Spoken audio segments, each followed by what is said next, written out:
if LinkedIn feels hard for you, if you never know what to say, if you don't know how the platform works, if you struggle with getting engagement, then this particular challenge is for you. Visibility is the cornerstone of it all. If we're not getting eyes on our profile, we're not getting eyes on our content, then we're kind of just wasting our efforts. I have ran this challenge since 2024, so there's been many iterations of it. Now, if you're new to me, I'm Chelena. I'm also known as the LinkedIn Lady. Now, I work with clients one-to-one, helping them to position themselves on the platform to get leads and to get clients. So with that being said, let me give you the tea about this particular challenge. So this challenge really is about one thing. It's for you to build the visibility muscle. So it's not about you going viral. It's not about you getting the high score. It's not about perfection. Really, it is about consistency, and that for the most part is what a lot of people tell me that they struggle with. So guys, we're in day 0 of the challenge, and what that means is that we are essentially starting gently, right? So here's what I need for you to do. In literally, it should take you less than 20 minutes. I need for you to capture your baseline metrics, and I'll show you where you can find those on LinkedIn. So these are your starting numbers. This is your benchmark that we build from. Now, there's no judgment that comes with these numbers. This is just data and information that allows us to make better decisions going forward. So don't feel embarrassed or ashamed of your numbers. They really are just data points, all right? So we're all agreed with that. So essentially what we're doing is we are building a visibility muscle. It's all about consistency.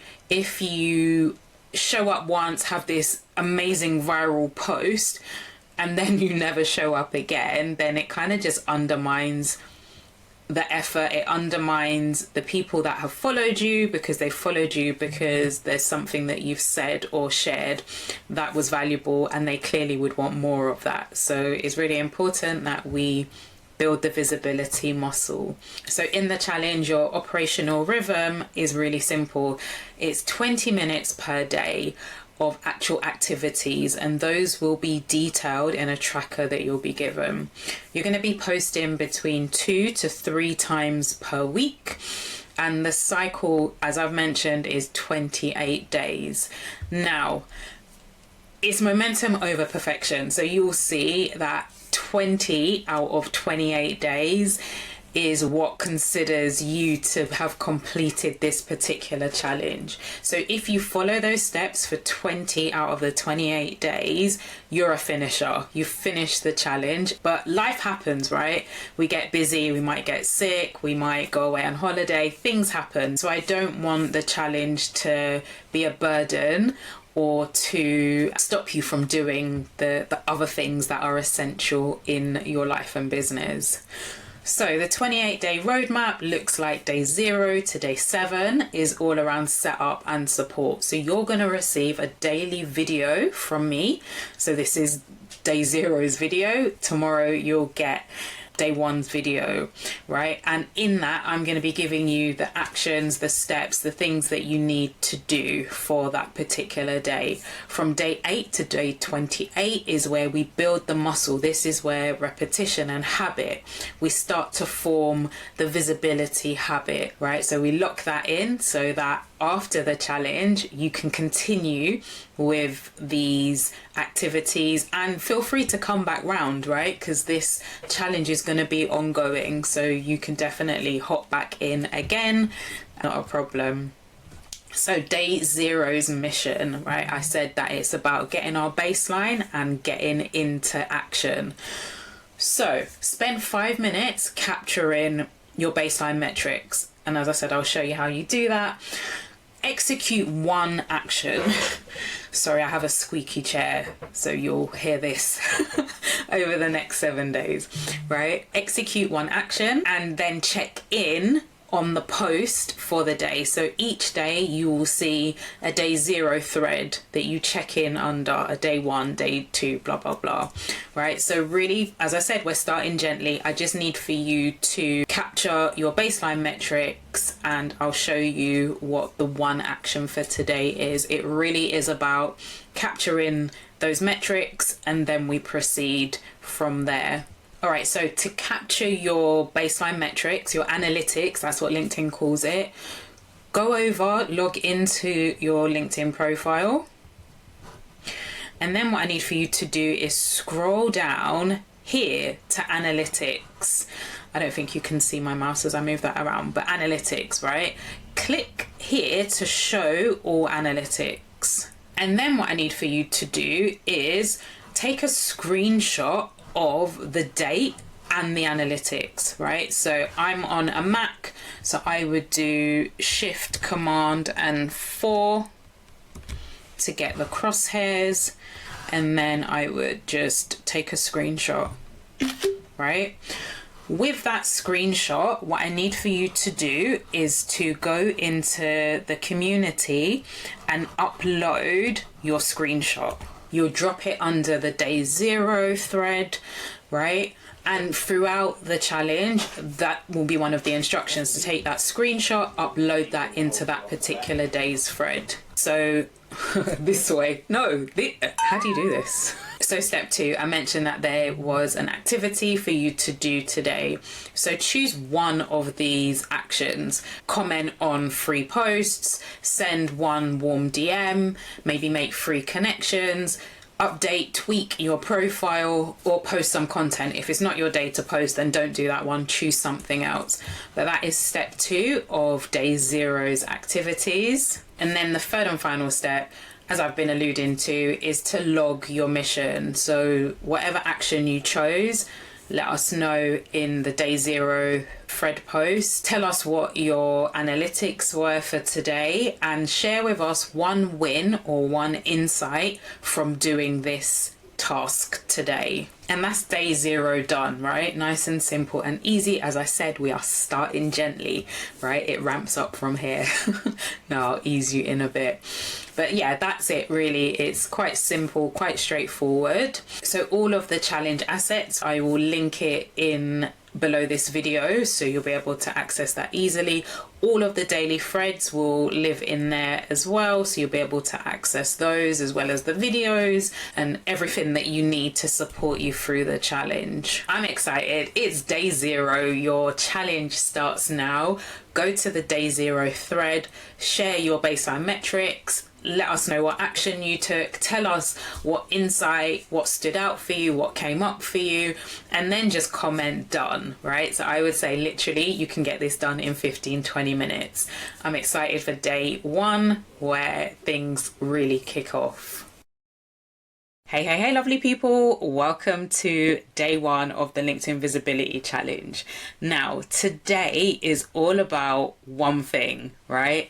It's about taking your LinkedIn profile, potentially from a dusty old CV, to a dynamic, inviting shopfront, right? Because visibility is great, but if people click your profile and they still don't understand what it is that you do, who you help, the problems that you solve, the results that you get, we're ultimately leaving opportunities and money on the table. So in 20 minutes, you should be able to get this done, make 3 upgrades with 1 goal. Let's get into it. So day 1 is important because your profile should be doing the work for you, even when you're not online. So whether you are doing client delivery, or maybe you're on holiday, maybe you're unwell, your profile should be doing the heavy lifting. When people check your profile after, maybe they've seen you leave a comment, or maybe you've sent a connection request, or maybe they've sent one to you, maybe you came up in a search, they're going to go over and check your profile out. And that is the place where visibility turns into action. So we want to make sure that your profile is clear. We want your profile to be credible, and to have a really simple and clear next step for somebody to take. So here's the test that I want you to keep in your head today. If a stranger lands on your profile, can they answer in 3 seconds who this is for? Could they answer what you help with? And would they know what to do next? If the answer isn't obvious, they scroll away. It's not personal, it's just that people are busy and there's a lot of competition on LinkedIn. So our goal today is to make your profile obvious. So we are focusing on what I call the profile power triad. 3 areas that give you the fastest lift. Visibility settings, so you actually can be found. What I call the above the fold section, tidying that up so that your message is clear and instantly understandable. And then your featured section and a link, so there's a clear next step. So if you just do these 3 things today, your profile is going to become immediately stronger and will speak to the right people. So let me unpack those 3 things. So the first thing was your visibility settings. I need for you to be findable. Most people haven't taken the time to go into the back end of LinkedIn and sort out their visibility settings. It's often the case that the view that somebody has of their profile isn't how others see it. It could be the case that your profile picture isn't displayed because you're not a connection. I had that with a client. It could be the case that you've turned comments off. There was a client I had again who was confused as to why she wasn't getting any comments. When we went into the back end, she had turned comments off. So these things are really important for you to do at early doors, to get them set up now so that the work that we do actually can get the results that we're going for, right? So I'll show you, I'll do an over the shoulder look and show you where you tweak and change all of your visibility settings. It's not glamorous, but it can undermine everything that we're doing if you don't set these things up now. So I want you to check that your profile is visible, that visibility is turned on, that your profile picture is visible to everyone. People love to connect with people, and faces are what we connect to. So if you have just the little blue avatar, potentially people lose trust, your credibility kind of goes out the window. So we want to make sure that your beautiful face is visible. And then the third thing that you would need to fix and make sure is in order is your LinkedIn URL. You can actually customize that. So LinkedIn will give you a string of numbers if you don't amend it. It will be a random string of numbers, which, you know, doesn't look very nice. There's an opportunity for personal branding. There's an opportunity if you, for example, I don't know, maybe you print business cards, having that long string of numbers on your business card just won't look so fantastic. But having LinkedIn /in/ and your name just looks more put together. So that is one of the things that we will make sure is in order, because you could be thinking that you're showing up, but you're actually hard to find or partially visible, and we want you to be fully visible. If you've been through any of my visibility challenges before, you have heard me speak about the above the fold section. Now that is the top section on your LinkedIn profile. So where the banner is, where your profile photo and your headline reside, that section I call the above the fold. I don't know, maybe it's the information section, maybe that's what LinkedIn call it, I don't know. But what I do know is that that is the section that people will decide whether or not they A, connect with you, and B, if they continue further on down your profile. So if you do not hook people at this point, then you lose them. So really this is your opportunity to make a really good first impression. It doesn't need to be perfect. You can iterate it, change it. It's not like stuck in stone. But what you should be aiming for is clarity. It should be compelling. It should have a value proposition that somebody can understand the results that you get from working with you. So your photo should look like you. It should be close enough that people can see your face and have a professional feel to it. It doesn't need to be a professional photo. However, it needs to be clear. It needs to not have clutter in your background. It needs to look like you and not be, you 20 years ago. So that's with the photo. Your banner should absolutely relate to the work that you do. So don't have random quotes, don't have generic images that don't relate to what you offer. So you can have an image, but make sure it links to the work that you do.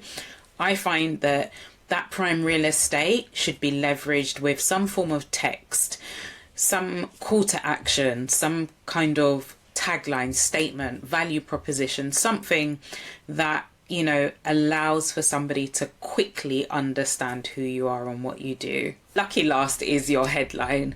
The headline should not just be your job title. It should tell people what you do. It should tell them of the outcome that you can get. And what I would say to you as well, your headline travels with you. So as you comment on posts, as you engage with people in the DMs, your headline is what is seen. And the first 50 characters is what is visible in those comments, in those DMs. So you want to front load your headline, put the valuable stuff at the beginning of your headline, and the less important things further on. You get 220 characters, but the first 50 is what's visible, which is why I say to front load it.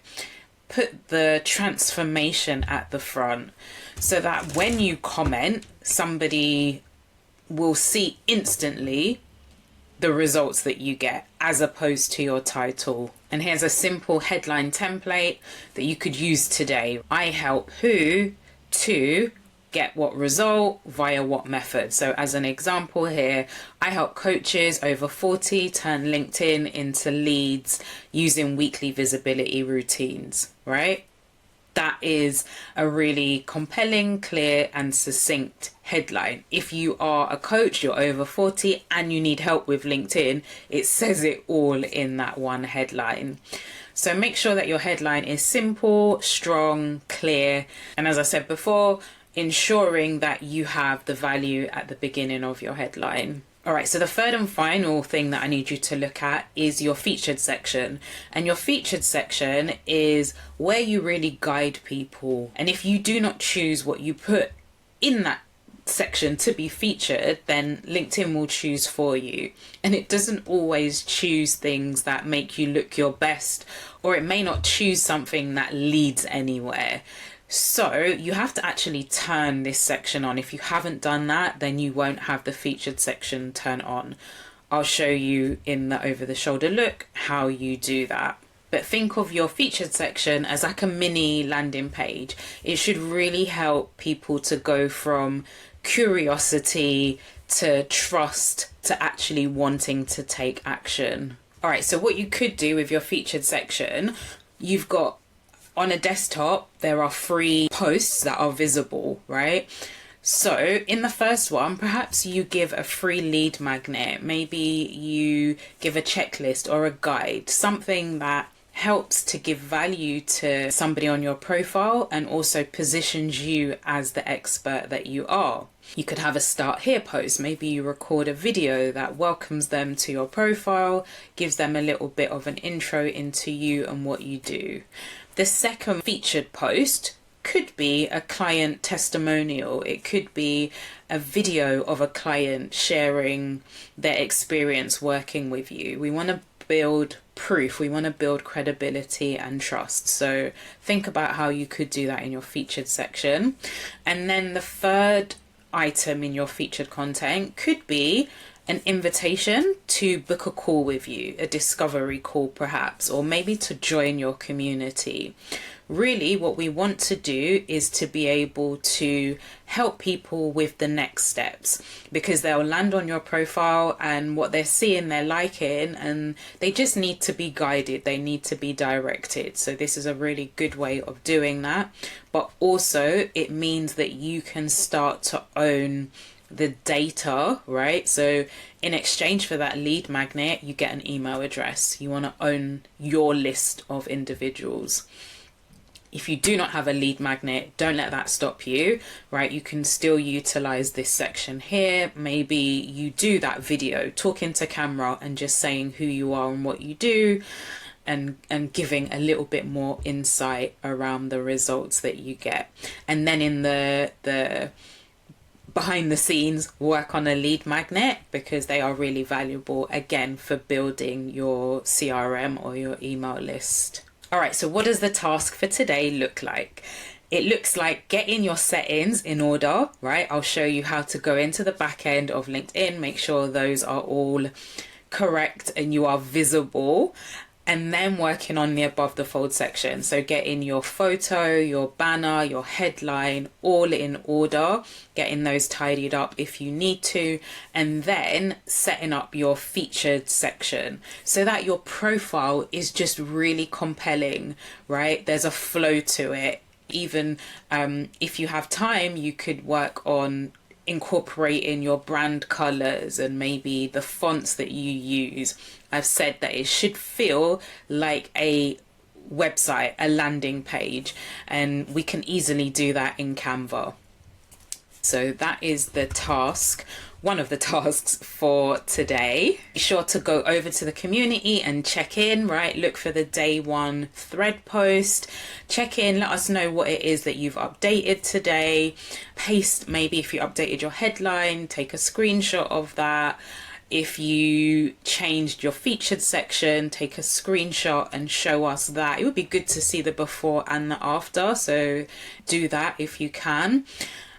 Make sure that you take a screenshot as well. I didn't put that on the slide. Make sure you take a screenshot of your analytics. That's a daily task. The analytics, because we want to be tracking and seeing the work that we're doing. What impact is that having? All right, so if you are moving really quickly and you still have time, there are some stretch options for my overachievers, right? You can go ahead and add your link to your website, to your community, to your blog, to wherever you want to drive somebody to. You can add that to the top section, to the above the fold section of your LinkedIn profile. If you still have time, go ahead and turn your services section on. If you have it on, tidy it up. Add the services that you deliver. There's a drop-down field where you can select those services. You can add in PDFs, you could add in videos, you could add images, you could add testimonials. Make this a mini landing page within your landing page, if that makes sense. And then if you still have time, go ahead and grab your QR code, right? So that while you're out and about, if you're doing in-person networking or you just come across, somebody on your travels, you can share your QR code easily and they can connect with you on LinkedIn. Visibility happens online and offline. So they've given us the tools, let's utilize them. And then the last thing that I need for you to do, this is a community and we are doing this challenge as a community. So would you comment on 2 other challenges in the day one thread, right? Give some feedback. Let them know what you understand from what they've shared, maybe from their headline. Give them some feedback. Let them know if it was clear. Maybe suggest something that they could tweak. Make sure it's constructive and friendly. But this will really help us all to grow and to really understand as well who is in the lab and who is taking the challenge. So that's your task for day one. I'm going to record a separate video with the walkthrough of how you find these elements, as well as how you update your tracker. I look forward to seeing you in the community. Hey lovely people, so I said I would show you how to grab your QR code, but what I forgot to mention is that you have to do it on a mobile. You're only able to get it on the mobile version. So what you do is once you're logged into the LinkedIn app, click into the search bar, and then can you see over here on the right hand, right at the top here, there's a little grid of squares. Click on that. Ta-da! Your QR code comes up for you. Now, what I would say is save it to your photos, because you could be networking in an environment that doesn't have reception or doesn't have Wi-Fi.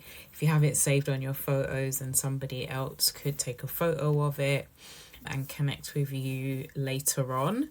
Also, if you click on the scan, which is on the right hand side, that allows you to scan somebody else's QR code. So really handy for while you're out and about. I'll just go back to it's literally above Merlin, right? There's a grid with 3 squares. Click on that and that will bring up your QR code. Hey guys, so super quick video. This is the challenge tracker.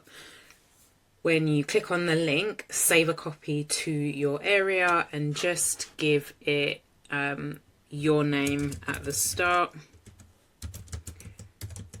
So when you submit it, I know whose tracker it is. This section here is where we're going to live for the first 7 days. This is, as it says, teaching and onboarding. So each day you'll get a video where I'll be showing you an aspect of LinkedIn. I'll be calling out what the activities are for the day. So each day, come into the tracker, tick to say that you've watched that day's training video, tick to say that you have taken a screenshot of your analytics, and to say that you have completed your daily actions. And those actions will be called out, as I've said in the video.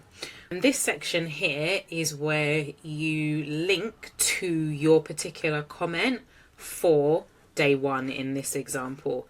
So you would go to school, go to the day that you're responding to, find your post and copy link, come back to the tracker and just paste your link here, right? So the reason for this is when you submit your tracker, I'll be able to check that you checked in each day. So that's for the first 7 days. And then from days 8 to 28 down here, super straightforward. It looks probably more complex than it needs to. So for each day, your check-in comment, which I've just shown you how to do, so drop that here. Then tick to say that you have shared your analytics. For each day, what is your focus? If you click on this drop down, you'll be able to choose, is it profile clarity, is it content, is it engagement, network growth, or conversation? So select what your focus is. And if you choose the wrong one, I was faffing about with this for ages, I couldn't get it off. If you choose the wrong one, all you need to do is, she says, untick it, or when I was in Chrome, you need to just backspace and delete, right, the option. So just in case you are wondering how to get rid of it. Here, what I need from you is one insight, win or challenge that you're facing. So just drop that in here. So a win could be, I had a really great convo with a new prospect, right? Drop that in there. Down here, what you need to do each day is comment on 6 relevant posts outside of your network. Now this seems scary, but stay with me, right? If you break it up, that's 2 comments in the morning, 2 at lunchtime, 2 in the afternoon, or 2 in the evening, however you want to do it. Super easy, super straightforward. You don't have to eat the elephant all at once, right? You can break it up. Down here is to follow 6 people within your niche. Visibility is all about getting in front of the right people. So by you following people in your niche, what that allows you to do is to be a part of the conversations that are happening on LinkedIn, right? So you're curating your feed. I said this was going to be a quick video and I'm rambling on again. Right. The last thing that you do to wrap up the day is to say how many conversations you had on LinkedIn. So that could be in the DMs, it could be in the comments. It could be someone that booked a discovery call from LinkedIn. So you would literally drop your number in, and that would be you done for the day, right? So maybe you don't get to do all 6 comments, right? Maybe you only do 4. Tick however many you've been able to do. Maybe you weren't able to follow 6, but you were able to follow 2. This is the ideal, but I understand life happens, and I understand that, you know, sometimes we don't always hit our targets. But if we aim for them, we're more likely to achieve them. So this is what a completed day looks like with a link, right? So I'll drop that link in there. So this is what a completed day looks like. This is what you're aiming for. So any questions in regards to the tracker, the challenge, please add them into the school community. I've made a new category actually. So when you're posting, once you get to level 2, if you're not there yet, when you click on the drop down, if you just go here, LinkedIn Visibility Challenge, you can post under that particular category. But the requirement for the challenge is for you to post each day. You need to post under this thread. However, if you want to share something outside of this, maybe an experience, and it's related to the challenge, then use that category. Enjoy the rest of the day, and I look forward to seeing your updates in the relevant post threads. All right, take care. Hey, welcome to day 2 of the LinkedIn Visibility Challenge. Super excited that you have returned and I haven't scared you off. Right, so I'm hoping that you have been able to find the tracker, the challenge tracker that you need to be updating each day. I did a walkthrough video that was linked in the day 1 thread. I'll link it as well today in case you haven't stumbled across it, but all of it lives inside of the classroom, right? So really easy to find in the challenge module in school. You'll be able to find the tracker and all of the videos for each day. So if you haven't watched that video, go and check that out, because then you will understand how to use it and also be able to enter into the prize draw. So bit of housekeeping. So it's day 2. Yeah, let me know how you're doing. I'd like to hear how you're getting on with the challenge. Let me know how you're finding it. Let me know if you're encountering any challenges, or maybe there's wins already. I would love to hear. Right, so day 2, what does day 2 have in store for us all? Let's get into it. All right, so day 2 is all around commenting as a form of visibility, because yeah, who knew, right? That commenting was actually quite an integral part of your LinkedIn strategy, quite an integral part of your activity on LinkedIn.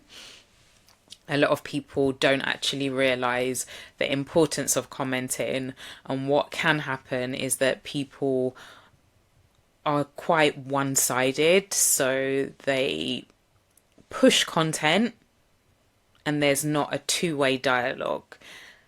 The term, I don't know if you've heard it, posting and ghosting, right? So they just push their stuff and then they jump off. This day's activity is also good if you struggle with posting. Maybe you find it hard and heavy and awkward and you never know what to say. Like, you can consider this your permission slip, right? To get out of posting. In reality, comments are actually where most people get noticed first on LinkedIn. So they are really powerful and something that I would love for you to lean into. But let me demystify something. People don't usually find you only by your content, by your post, right? They find you often because you've commented on something, you've commented on somebody else's content, and your name has then popped up possibly repeatedly. So you're in the same industry, you're in the same niche, you're following the same influencers. So the more that you comment, the more that you start to be recognized. What often happens is that people get curious. They're like, who is this person adding value to this conversation? Which is why yesterday's activity all around your profile and that whole work that you carried out really matters and is really important, because comments are what drive people to your profile. So I want to take the pressure off today. It's okay if you haven't posted yet. It's okay if you're anxious about posting. LinkedIn actually rewards presence, not performance. So you being present on the platform, by you engaging, by you being a good community member, that is what they reward. It's not always about the fanfare, the posts, the videos. Comments, which can seem quite insignificant and small, are actually quite powerful. And yeah, I'll explain why that is. But before I get into that, just know that comments are really one of the safest ways to practice visibility on LinkedIn without feeling exposed. I love the fact that your comments like travel further than your posts can. Think about it. I say this all the time. You can post once a day. You can post as many times as you like, but generally the advice is to post once per day, because you don't want to fatigue your audience. You don't want to come across as spammy. So you'll post once a day, right? But you can comment multiple times per day. So your comments, did I say you can comment multiple times a day? I hope I did, right? So your comments are seen by more people. The fact that you're commenting on somebody else's content means that you are getting potentially in front of connections that are not your own, right? So think of it, if you do 6 comments today, those 6 comments are now being seen by 6 separate networks that you're not a part of, right? Just think of how powerful that is. Smart comments, it says, right? Smart comments are free reach for your profile. If you leave a comment that is value-based, that is thoughtful, it's getting reach, it's getting your profile in front of new eyes. You're getting more visibility, more traffic, more eyeballs, whatever it is that you want to call it. That is what comments are able to achieve for you. Also, as I said, you don't need to perform to be visible. Comments is really a conversation in public, right? So you're having a conversation with an individual, and it just so happens that other people are watching. So the task today is not about being clever. It's not about sounding like a thought leader. Like, we'll get to that. It really is about being useful, being relevant, being a human who's having a encounter with another human. As I said, it just so happens that other people are watching. So if somebody reads your comment and thinks, oh, this person has some value, some insight, I would love to hear more of what they have to share, then you've won, right? They're going to come over to your profile, follow or connect with you to consume more of what it is that you have to share. So let me give you a super quick reality check. Comments like great post or emojis, just dropping a fire emoji, really doesn't help you, right? Even though in our minds we're like, oh, we're being polite, we're acknowledging the post, so we drop a heart, we drop a fire emoji.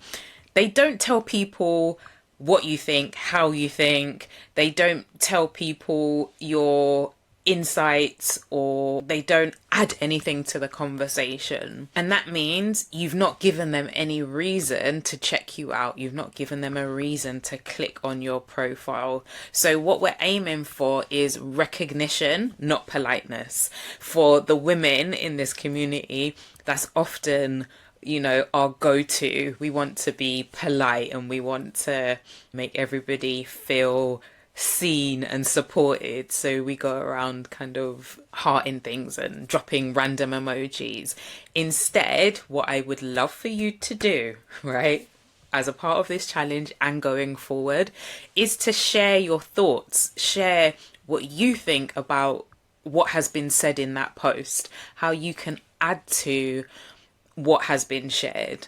Maybe you give some additional source to the conversation. Maybe you ask a question. There's often that unsaid thing that nobody kind of wants to broach around a particular topic. How about you be the one to ask that question? Be useful in public. That's what we're doing when we're commenting. So as I've said, we're aiming for recognition, not for politeness. But it's really important that I make this point. Don't comment on everything that comes in front of you on LinkedIn. You need to be selective in terms of the posts that you are commenting. Look for posts where your potential clients are likely to consume, posts where they're likely to be reading. So there's often like an overlap. Think of like a Venn diagram. Your ideal client will have interests, they'll have things that they engage with that are adjacent to what you do. So I'm a LinkedIn and a visibility strategist that works with female entrepreneurs largely. So those female entrepreneurs are likely interested in personal development, right? So I could engage on a post from like a well-known person in the personal development space. So I'm thinking of like Mel Robbins, for example. Chances are most of the women that I serve are interested in Mel Robbins. So you look for content that you can comment on where your ideal client is likely to be hanging out. The second type of post that you should be reading and commenting on is around your industry, around your niche. Look for those hot topics. What is trending? What's current in your industry and in your niche that you can add your voice to? You can have that seat at the table and really share your insights. What are you seeing with your clients? What's happening in your space, maybe in your region, your neck of the woods? Add to the conversation.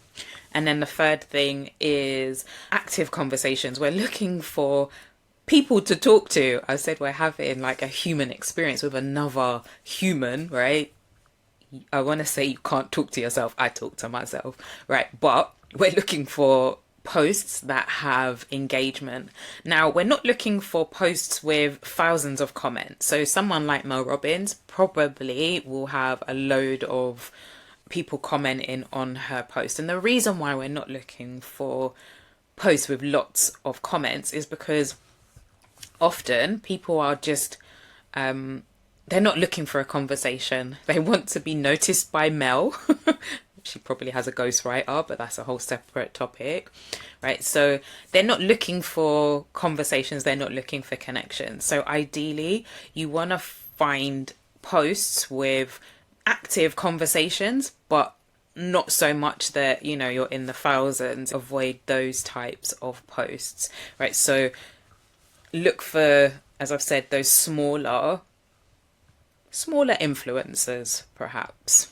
So think quality over quantity. And then what I would just add, as I was just about to click to the next slide, think about the recency of that particular post, or not even necessarily the recency, because LinkedIn are showing you posts from, 3-4 weeks ago.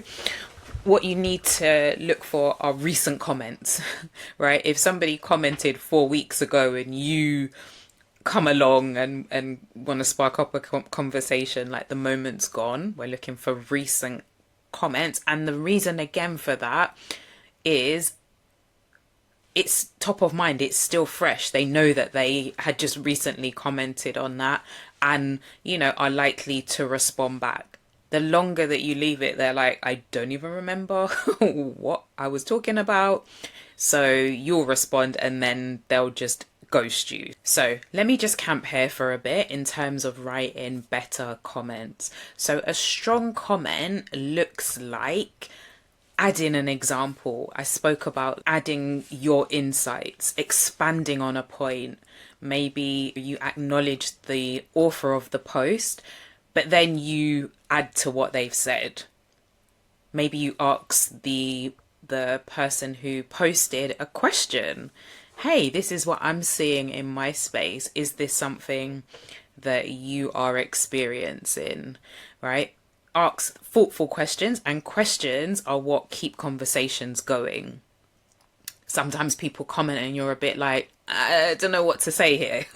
Especially if they do like a, what do you do with a fire emoji? Like, what do I say back? Do I do another fire emoji? Like let's have a a conversation with words.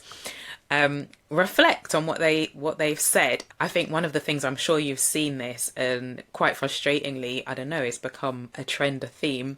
People just copy a line from your post, right? So they'll extract a sentence and just play that back in the comments. Not quite sure that that is a good use of a comment, but reflect, right? Last week, what happened? Last month, what happened? Last year, what happened that you can bring into this conversation? So not necessarily reflecting back word for word, verbatim, what has been said, right? So you don't need to teach, you don't need to sell, right? You just need to contribute to the conversation. And I would hate for you to do that, to sell on somebody else's content.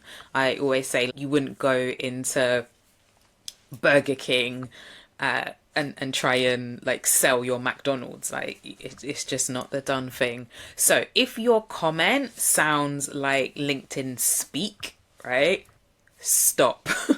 If it sounds like happy to announce, excited to share, right, just stop and just think, if I was having a conversation, what would I say? How would I say this? If you are doing LinkedIn speak, stop and just I'll get my teeth in. Stop and rewrite what you had started to write. And maybe even like say it out loud. Like, could you see yourself saying this to a friend over coffee? If that's the case, you're good. Post it. So the goal is not to impress. It's to sound real. It's to spark up a conversation and to keep it going. And the value, I've said this, if not in this video, in many others previously, conversations is what leads to cash. Conversations is what allows you to share your insights, your knowledge, and that is what compels and calls people forward to inquire about your services, to inquire about the solution that you have to solving the problem that they are experiencing. So I hope that me camping here for a bit helped you to really think to yourself, how have I been showing up in comments? Am I adding to conversations, or am I the fire emoji dropper? Right? I leave that there. All right, so as I wrap today's video up, your action for today is to leave 5 thoughtful comments, right? Not 20. I don't want you spending all day on LinkedIn commenting. As I've said, look for the relevant conversations to engage with. Often we spend so long just engaging with our friends, our peers, people that we already know that are not likely to become our clients. They're not even in your sector, you know, to be able to amplify your message. So be really intentional with who and how you are commenting. So 5 thoughtful comments, done with intention will do more for you than half an hour of just aimlessly scrolling, right? So, and if somebody replies to you, like, that is a conversation that's brewing. Like, respond, have your notifications on so that you can come back to the person who's responded to you. The second thing is, no need to post today, right? If it is a post day and you have a post ready, go ahead and do that, but that's not a requirement for today.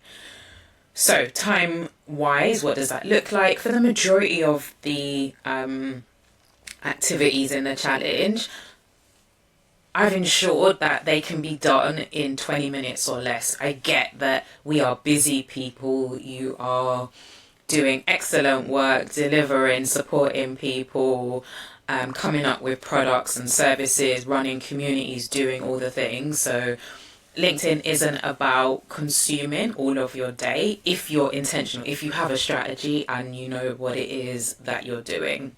So spend 5 minutes, right, looking for relevant posts, and then spend 10 minutes actually commenting, right? So don't take forever in a day. There was a video that I did where I shared and showed you how you can utilize AI with sending messages, but you could also do the same thing with this. So I'll link that video underneath this one, and maybe I'll get to the timestamp so you can get just straight to where I talk about that particular bit. And then 5 minutes updating your log and then commenting in the community. So in terms of what you're submitting today, what I need for you to do is to link to one of those comments that you wrote. So on LinkedIn, you'll be able to get the link for that particular post. So drop the link in the day 2 thread. Also share with us one insight from doing this process. Maybe you're now thinking differently about commenting. Maybe, you've had a revelation, something's landed around commenting, and maybe you have made a decision for how you're going to show up in comments going forward. Lastly, again, let's support each other on the challenge. Let's keep the momentum going. Let's find 2 other lab mates to comment on in the day 2 thread. Maybe you have the same revelation, like connect with somebody else, encourage them. And visibility grows faster when you're not doing it alone. So when you do leave a comment on one of the threads for the day, right, when you check on somebody else and you help them or you encourage them, that's a good thing. But also you're sharpening your own eye. You're starting to see what others are doing and perhaps what you could be incorporating. You're starting to see maybe what doesn't work, right? And you being able to say, to give some constructive feedback, you can then take that on board for yourself. Also, in commenting and supporting someone else on the challenge, you start to build recognition in the lab, right? You start to make those connections, and ultimately we're all in business, right? So there's opportunities for collaboration, there's opportunities for maybe sharing of what's the word, I can't think, like you could do list swaps, right? You could do maybe you collaborate and bundle your lead magnets together. There's all these opportunities because if you're in this community, we're like-minded and we're all kind of going in the same direction. So I'm going down a rabbit hole, but support one another. Go over to the community and share with us, because really this all compounds. Tomorrow we move into sharing content with confidence, but today was really about the foundation of being seen before you're actually heard. I look forward to seeing you in the community. Take care. Lovely people, welcome into day 3 of the LinkedIn Visibility Challenge. Now, this is where visibility starts to feel lighter, and you may think, with content, really? Is that possible? It absolutely is, so stick with me. Up until now, we have been setting the foundations, right? So we built out our profile, we've been working on comments, building confidence. Today, we shift into content, but not in a way that feels heavy or not in a content creator type way. This is about realizing that you already have what your audience needs. You've just been overlooking it because it feels obvious to you. It feels trivial and small, and we often think, oh, nobody would be interested. Why would I post about that? So let me get into what I want to share with you today. So day 3 is what I'm calling the obvious gold content, and you'll see why, because what you're about to share is valuable, precious, and you know, a small amount of it actually has a significant value. So if we think about visibility as a journey, comments is what gets people curious. They notice your name from your engagement in either somebody else's comments or perhaps in your own. As a result of that, they often come over to your profile and start to check out more of your content. Now, your content, your posts, this is where you build trust. This is where somebody starts to think, oh, do you know what? This person actually knows what they're talking about, and I want to consume more of their content. But here's the key. Credibility, it doesn't come from fancy or viral content. It comes from being clear and consistent. When your message is easily digestible, is relevant to the person who's consuming it, that builds far more trust than trying to be clever or trying to be a know-it-all and using language and jargon that nobody gets. That consistency is what builds trust, and you then become known as the go-to person for that particular thing. I'm reminded of a video that I did in the Visibility Anchor series that was all about having a content series where we're repeating the same thing, right? There's like I call it a gold thread that runs through the content, the post, the things that you put out. So I'll link that below because that may be helpful. But getting back to today's challenge, right? One of the biggest blocks that I see, and especially with experienced women, what we tend to think is that everyone already knows this, right? We think that because you live and breathe it, it kind of minimalizes it trivializes it, and we don't actually see the value. So what is basic and boring to you actually is gold and helpful to somebody else. Think about that. When you keep getting like the same questions, or you know, you think, I would make a video about this, but everybody knows this, or I would write a blog about this, but why would anybody be interested? That's the obvious trap that we fall into, because your audience doesn't have the years of experience that you have, the pattern spotting that you can do just like that, right? They don't know the shortcuts that you do. So what feels basic to you is often the exact thing that they're Googling at 11 p.m. at night, right? So they're looking for what you know and what you probably haven't put value on. And let me just share with you 3 what I call quiet momentum killers. The first one is overthinking. Like, hands up if you are guilty of being an overthinker. And what happens when we overthink is we try to include and cover everything at once into one post. We want to like fix the world with that one post, because you're overthinking all of the elements, how they connect, and what if this, and the negatives of that, and if then, like all the things. So we overthink and often don't do anything. The next momentum killer is the need to be performative, trying to sound impressive.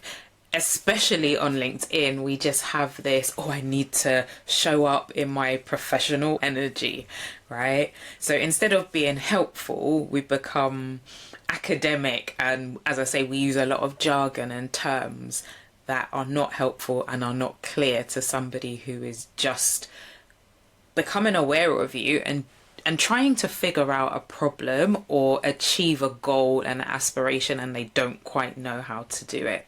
The second thing is adding complexity into the mix. So you're often saying far too much, saying it too fast, saying it in a convoluted way. The confused mind does not buy. So if complexity is what is killing momentum for you, then become aware of that, notice that, and pivot, right? So make your message simpler.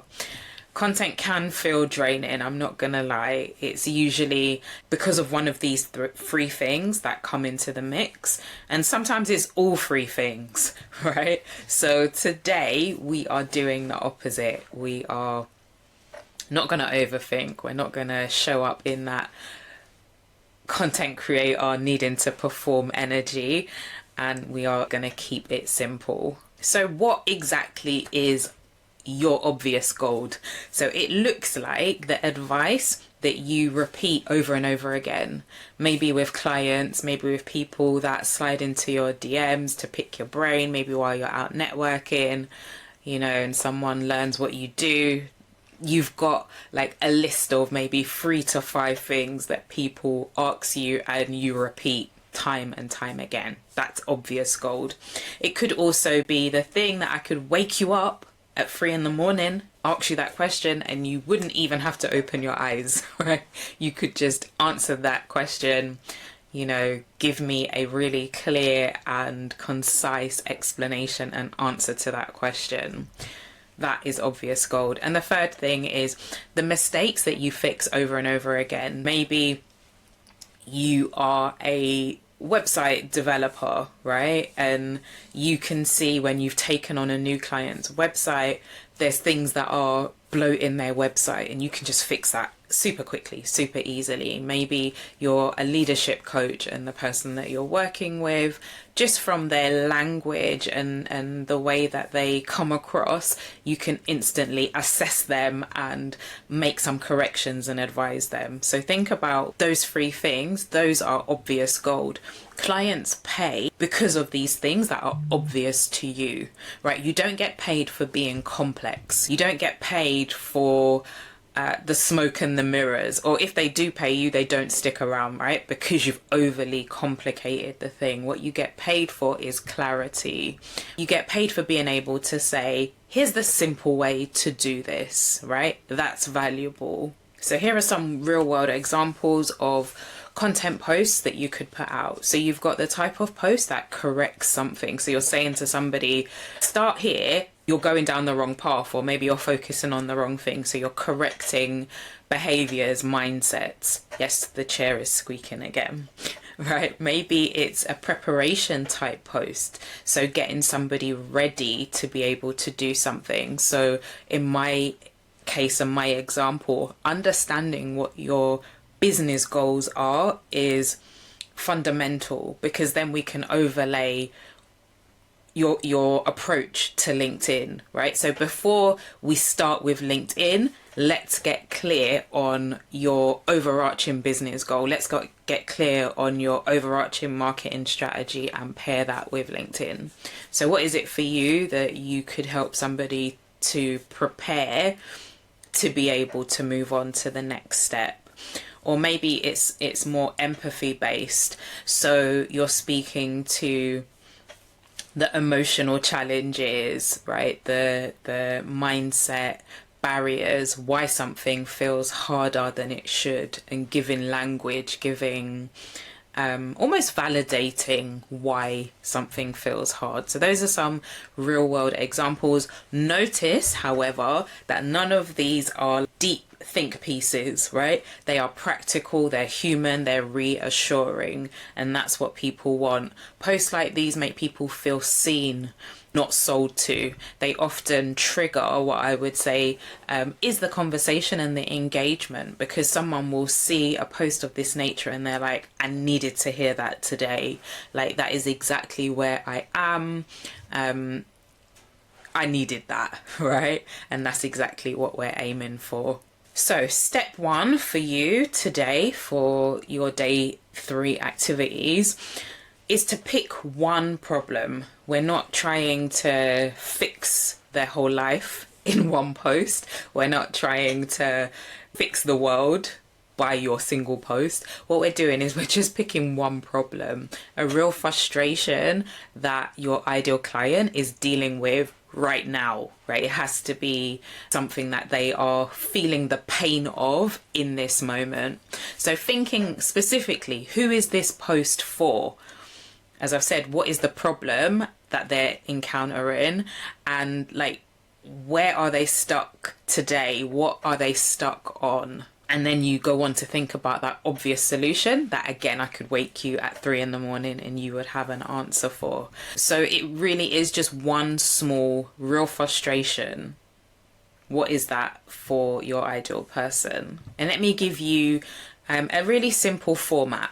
Structures and formats and processes really help to remove fear and remove anxiety. When you know what the format is, like, you don't have to stare at a blank screen. You've got almost a platform to launch from, as opposed to kind of sitting, scratching your head and not knowing where to begin. So this really simple format, you could start with a short list, 3 things that you know, get those down, right? Maybe it's a quick fix. Stop doing X, start doing Y. Another format is a mini example. Short explanations that are easy for you to write, but they're also easy for somebody to read. We don't want war and peace. What we're doing is helping busy people, not giving them a 3-hour lecture. So step 3 is to add a tiny action, right, at the end of your post. What you find is that when people get a quick win, their confidence in you, in your process, in your suggestions actually increases. So give them something that they can do today, right? Not a full strategy overhaul, but something that in under 10 minutes they could implement, they could test out, they could try, right? And that's for the $3.99, right? So in their mind, they think, oh, if I got a win with something that's free, imagine how much further, imagine how much faster, imagine how much easier I could get the full transformation. So when you're writing your post for today, make sure that you're incorporating a hook at the beginning to stop the scroll, right? Hooks work because they break the pattern of scrolling. You get someone out of scrolling mode and into thinking mode, right? Into leaning in and paying attention and being curious. With a hook, what you want to do, as I said, is stop the scroll, activate them to take action, to click the see more button, and then the next line should be compelling enough to make me want to read the next line, right? Each line kind of needs to move the person through the post, right? So that they eventually get to that call to action, to the next step. So you can see, you know, we've got here a hook. This might sound obvious, but, and then you give the details of whatever that obvious thing is for you. So really, once you've captured somebody's attention, then you can start building trust. Then you can start to increase their level of interest. So you're not saying, you know, here's why you're an idiot. Those posts, I think, are offensive and don't get the results that you want.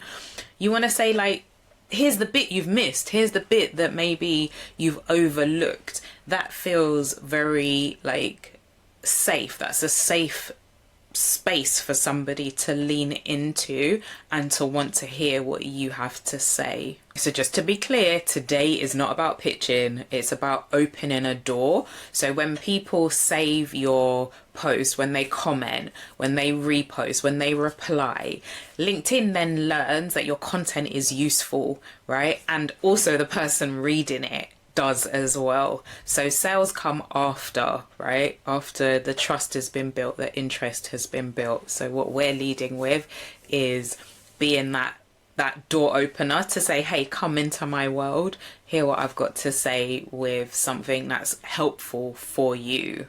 So in terms of what today looks like, again, a 20-minute task broken up over 3 separate sections. So 5 minutes, choose your idea. What is the problem that you're solving? Spend 10 minutes writing that post. If it's obvious to you, it really shouldn't take very long for you to get it down.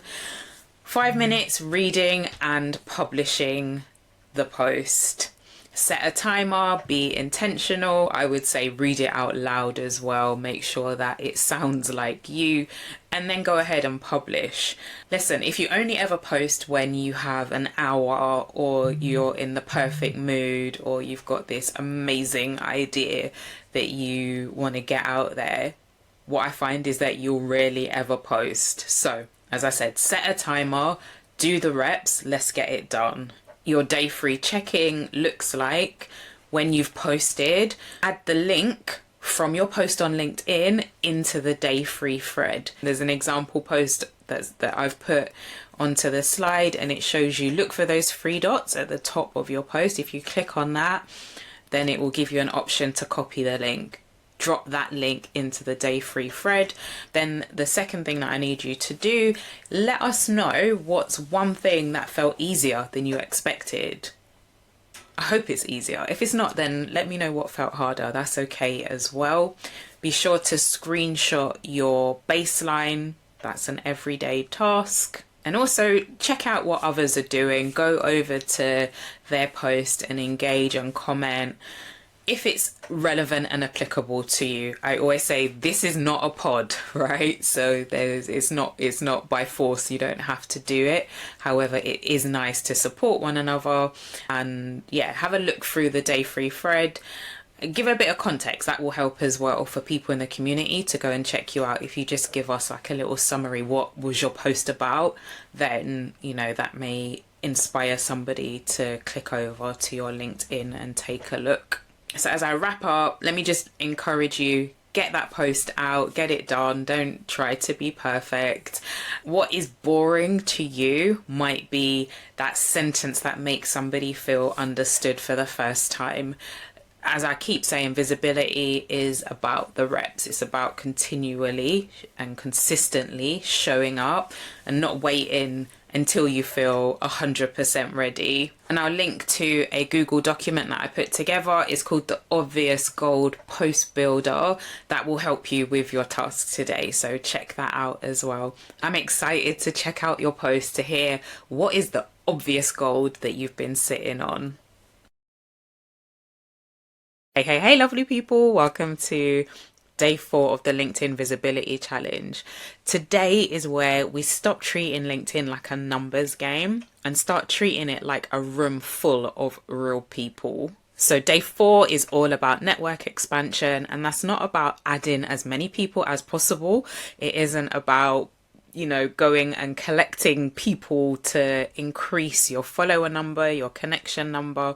It's about adding the right people in a way that feels human. What we're doing today mirrors real life, right? So you wouldn't walk into a room, hand out business cards and start pitching to strangers. Well, I hope you wouldn't. You'd make eye contact, you'd spark up conversation, right? If you're British, you may speak about the weather. You'd listen, you'd, work the room, speak to as many people, get familiar, find points of interest and connection. And that's exactly the method that we're going to replicate on LinkedIn. So let's get into it. So day 4 is all about expanding your network, but doing it in a way that is warm as opposed to cold. Your network on LinkedIn is what quietly controls what you see, who sees you, how often LinkedIn gives you opportunities. When your network is aligned, your content lands in front of the right people. Your comments get recognized faster. Your connection requests get accepted more often. And that's why people with smaller networks that are intentionally curated, you often find that they outperform those with thousands of random connections that don't even remember that they're connected to that particular individual. So most people are taught, just connect with everybody, just connect, right? So they send these cold requests, generic notes, they're doing the most and they're getting nothing for that effort. And what happens is they end up feeling rejected, they end up feeling ignored, when what's really happening isn't rejection, it is literally a lack of context, right? So the person doesn't know you. They don't know who you are or what you do, and your name means nothing to them. So today is about fixing that, because many people are actually, guarding their network. They are quite precious over it, and they're not just going to let a random stranger in. So we have to find a way that is authentic and there's a genuine reason for why you want to connect with that particular person. So the rule that I teach clients who want inbound leads without feeling sleazy, it's a really simple 3-step process. So first is to warm up that particular potential connection. We want to warm them up so they're familiar with your name. They've seen your name on multiple occasions and now have a level of awareness of you. So off the back of that awareness, we're able to send a connection request because you're no longer a complete stranger, right? They've seen your name a few times and potentially they've checked you out. So we send that connection request. And then the final thing is, after sending that connection request, is to ensure that we then start a dialogue. We message them and have a conversation where we're able to add some kind of value. A lot of people add connections to their network and never say a word to the individual. They never have a conversation. Don't do that, right? If you're connected with somebody, then be intentional with learning a little bit more about them and then being able to let them know what it is that you do. So this sequence really lowers resistance and it builds trust without forcing it. All right, so let me break down what your mission for day 4 looks like, right? So you're going to pick between 3 to 5 people. Notice it's not a gigantic number of individuals, 3 to 5 people, right, that we're going to work with. And that is on purpose because we want to, as I've said, go on to have conversations, meaningful conversations and dialogue. And if you spray out messages to 100 people, that's pretty difficult to do amongst all the other things that you have ongoing. So we are not pitching, we're not doing the most, we're not performing, we're simply letting that person notice us, which is how real relationships begin. So we start to build that familiarity. And I'm going to break it down because there's a couple of steps that we need to follow. So step 1, we're going to choose the right people. We need to look for those individuals. And how are you going to find them? There's a few ways. So you could find them from posts that already exist in your niche, looking in the comments, looking at posters. What you find is that people in the comments are often quite vocal with, responding to topics, quite vocal with sharing their opinions. So by mining those comments, you're able to get an understanding and a feel for who the individual is, to discover if they are the right people.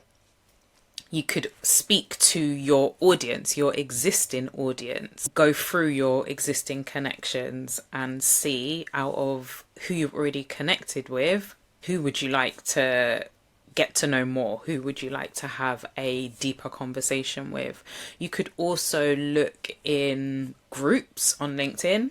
You could look in events. You could search hashtags. That's another thing that you could do to see who is getting involved in specific topics around what you do. So finding the right people is the first step. Now step 2 looks like engaging. So leaving, 1 to 2 comments on their content. Now most people, when they find that individual, they rush straight away to connect in. But this process actually is where the gold resides. So 1 to 2 comments is enough. Don't leave fire emojis, don't leave great posts. Think contribution and not just a box ticking exercise. You want to respond in your normal voice, respond, as I've said in previous videos, as if you were having a conversation with somebody in a coffee shop. So you're not trying to be clever, you're not trying to position yourself as a thought leader in their post, but you're sparking conversation. You're looking to elicit engagement and you want to be recognizable through your engagement. Step 3 looks like following the individual. So there's a difference between connecting and following. When you connect with somebody, you become first degree connection. So you would send a connection request, they would decide whether or not they accept it, and then you can message each other back and forth.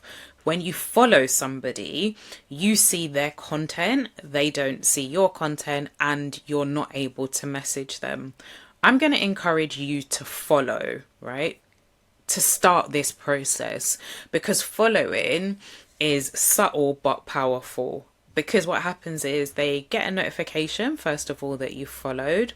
So your name pops up in their notifications. And then when you are engaging, maybe the following day and then the day after that, there's been 4 instances where your name has come to their attention. And what they start to do is to associate your name with relevance, not interruption, right? You're not one of those pitch slappers that connect and straight away try to sell to them. Because you're adding value, because you are engaging with them, you start to become a warm person that they're now familiar with. So familiarity and awareness is what builds your network without effort. So step 4 looks like engaging over a couple of days. Keep it light, but be intentional to build that recognition. That familiarity is beginning to form, and it won't happen instantly, but over time. Once you've sent a few comments over a couple of days, what you may observe at this point is that it often flips and they then check you out, right? The prospect that you was prospecting now begins to be interested and intrigued by you. So step 5 looks like sending the connection request. And by this point, that request feels natural, even expected potentially. So you're no longer a stranger. You're that person who has been commenting thoughtfully. You have been having a dialogue and they've potentially enjoyed engaging with you. You can send a note when you connect. If you're on the free LinkedIn plan, you're limited. I think it's 5 personalized messages when you connect. So depending on how many you've sent already, you may just want to send the connection request. I tend to do that. In my mind, my profile is quite strong. It says, who I am and what I do. And because I'm taking this approach and not just sending a cold connection request, chances are that it's likely to be accepted. Once it is accepted, just send in a really simple thank you, thanks for connecting, good to connect with you. And, maybe you want to add like some helpful door opener, right? Not a pitch, not a let's hop onto a call or here's my free lead magnet, but maybe you send like a helpful link. Maybe there's an article that you could share based on a topic that that they would be interested in, or perhaps you've engaged on their content, so it just feels like a logical next step.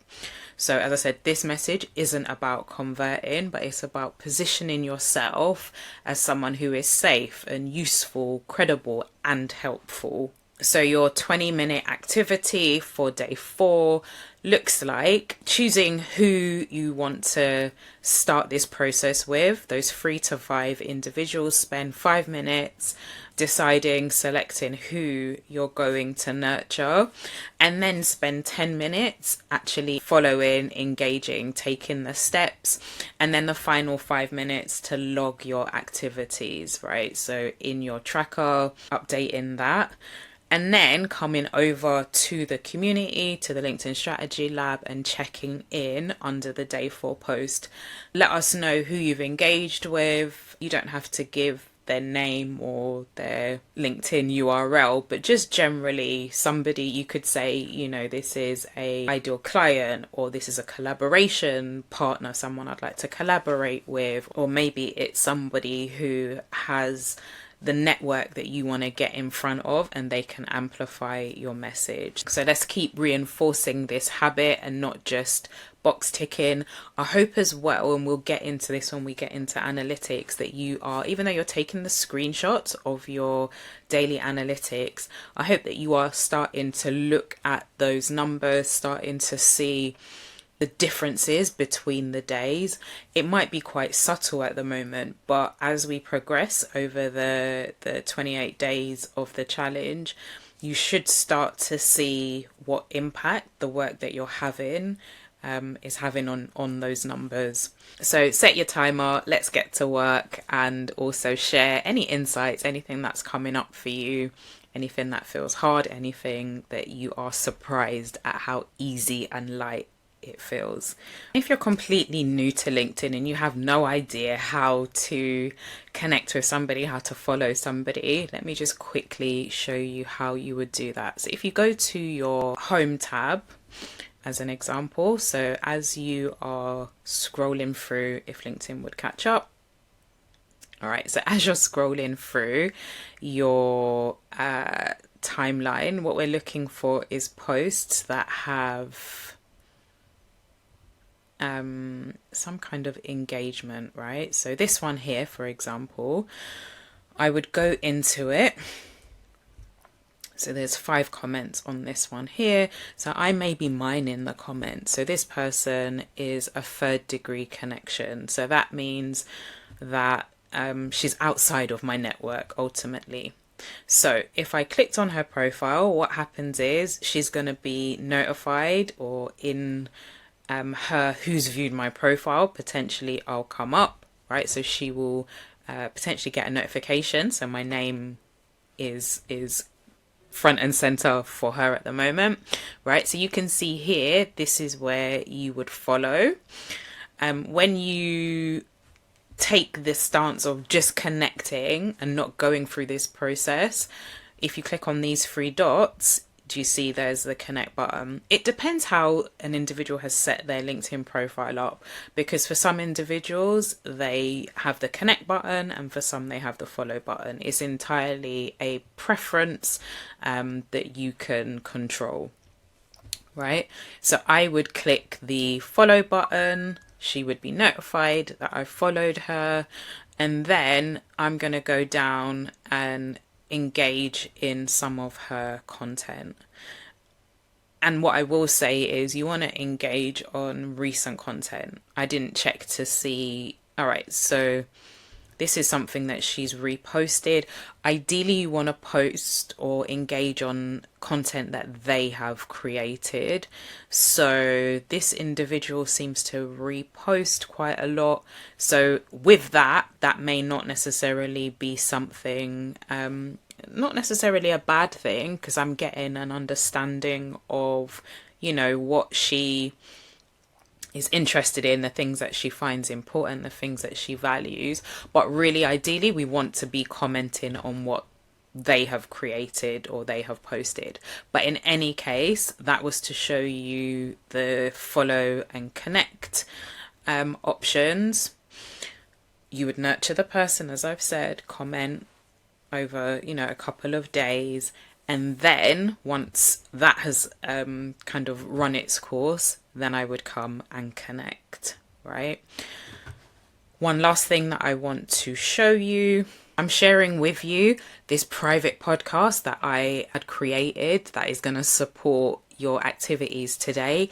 I go into the psychological as well as the algorithmic benefits to this approach and a few other things. You can just listen to it maybe while you're on a walk or washing dishes, whatever, but I think that this will be helpful for you.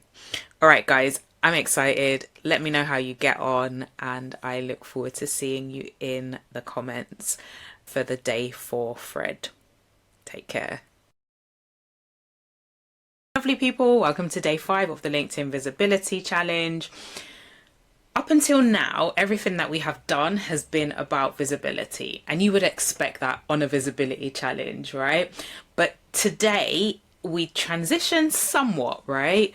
We move into a really simple, light touch lead generation approach. Day 5 is where we gently add direction, not in a salesy way, not in a pushy way, but we're just going to be intentional with guiding people that are interested, potential clients, prospects. We are just going to gently steer them along that buyer's journey. And this isn't about having complicated funnels or launching or complicated systems. It is about giving people the helpful next step when they're already paying attention, they're already engaging with you.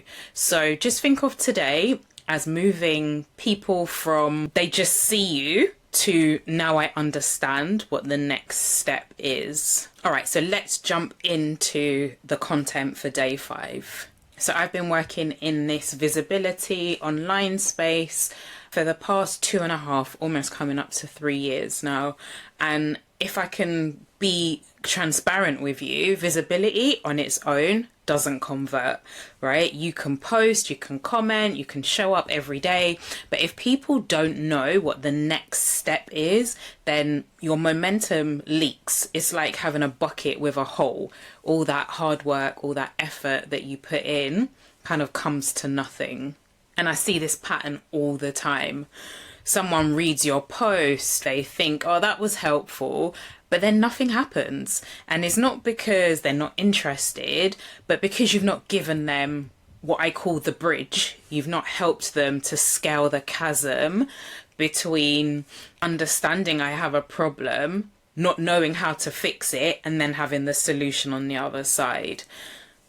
Where that bridge isn't provided, then people either try to self-solve the problem themselves and continue in that spiral forever and a day, or they've now become aware of the problem and they seek out somebody else, right? So you've done all the hard work, it's like you've fed the slot machine, and then somebody else comes along, pulls the handle and gets the prize. And that bridge looks like free value. It builds trust before a sales conversation even begins to take place. So the challenge for today is to create one simple, keyword being simple, resource, right? So let me be clear. It's not about creating a massive, big lead magnet. I'm not asking for a 20-page PDF, no fancy Canva designs, no sales pages, landing pages, all the things. No, I'll do this properly one day, energy, and never getting around to it. The goal for today is twofold. It's speed and it's usefulness. So solve one small problem, right? Think of one person, one individual with one problem, one solution, and one place to share that resource. So we're going for the ones. We're going for the ones. We're not trying to do the 4s, the 5s, and the 6s. You'll get there. But right now, for this challenge and for today's activity, think of one person with one problem, with your one solution, and one place to share that particular resource. So what I need for you to do here is to pick one format to build, right? Whether it's a checklist, a template, or a swipe file, a tracker, a quick guide. Notice how boring these formats are, right? And that is intentional. Checklist, trackers, all the things work because they're easy to consume. They're easy to skim. They give somebody a quick win and it doesn't overwhelm the individual. A lot of people download lead magnets, look inside of them, see how overwhelming it is, and, close the file and never return. Your audience is busy. They don't want more information. They don't want to be overwhelmed by what you give them. What they want is clarity. They want, as I've said, a quick win, and to see that you're the person to help them to get the bigger transformation. So if you get stuck while doing this task, ask yourself, what would make this easy, right, for somebody today? Keep that front and center. I'll put like a post-it note on your laptop. I'm going for ease and speed. What is going to make it easy for somebody to consume, to get a win, but also easy and quick for me to create? So the one place that I spoke about in terms of where you're going to share this lead magnet is clearly on LinkedIn. So we're not thinking about email lists, Instagram, TikTok. We're not thinking about other locations. That one place is on LinkedIn. However, LinkedIn gives you multiple surfaces, multiple touch points, you could call it, in which you could distribute your lead magnet. So this is where the strategy element of it comes in. So the same resource that you create can work within these 3 places. You don't need 3 different resources, but you're going to leverage the 3 different segments, sections, areas, whatever you want to call it, on LinkedIn to be able to get these resources into the hands of people who will find them helpful. So let me just unpack these locations just really super quickly. So the first one is within a post, and a post, it rewards attention. Somebody who engages on your post, you're able to give them a link perhaps in the comments. You could put the link in the copy. Some people do, some people don't. Test it and see. That's a longer term project to see how it impacts your reach. But ultimately, on a post, you can distribute your free resource, right? So it could be a case of asking somebody to DM a word or to comment, to signal in some manner to say that they want what you have to offer.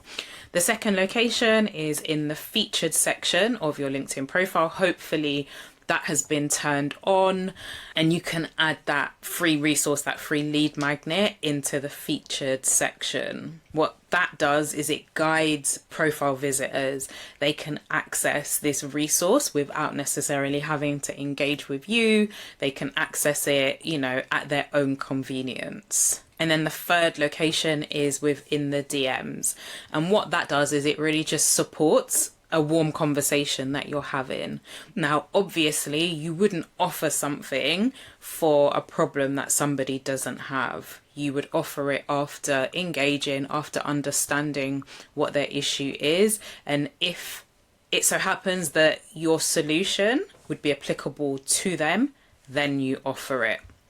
So this is how you can multiply your effort on LinkedIn without having to do more work, right? So from that one resource, we're going to be able to distribute it across these 3 different entry points.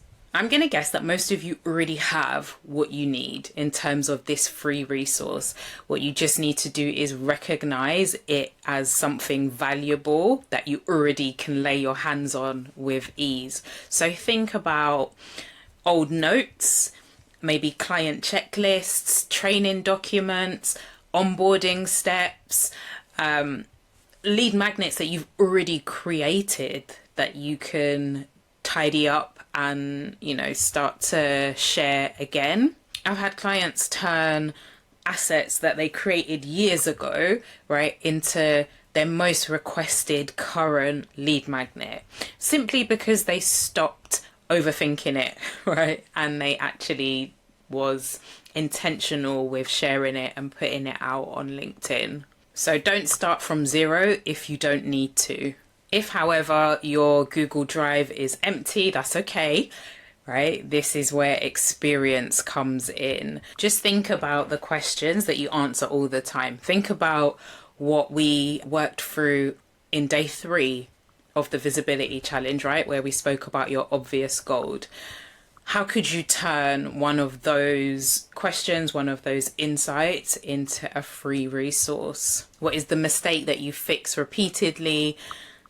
Go for the obvious gold and save yourself some headache and pressure.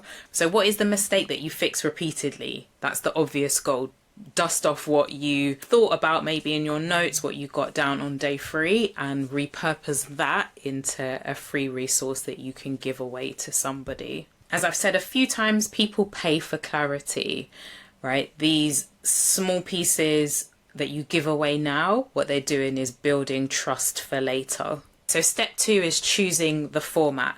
Go for a Google Doc or a Google Sheet. That's perfectly fine. It's fast, easy for you to create.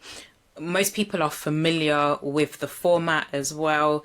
Very easy to share, so long as you make sure you change the setting to anyone with the link can access.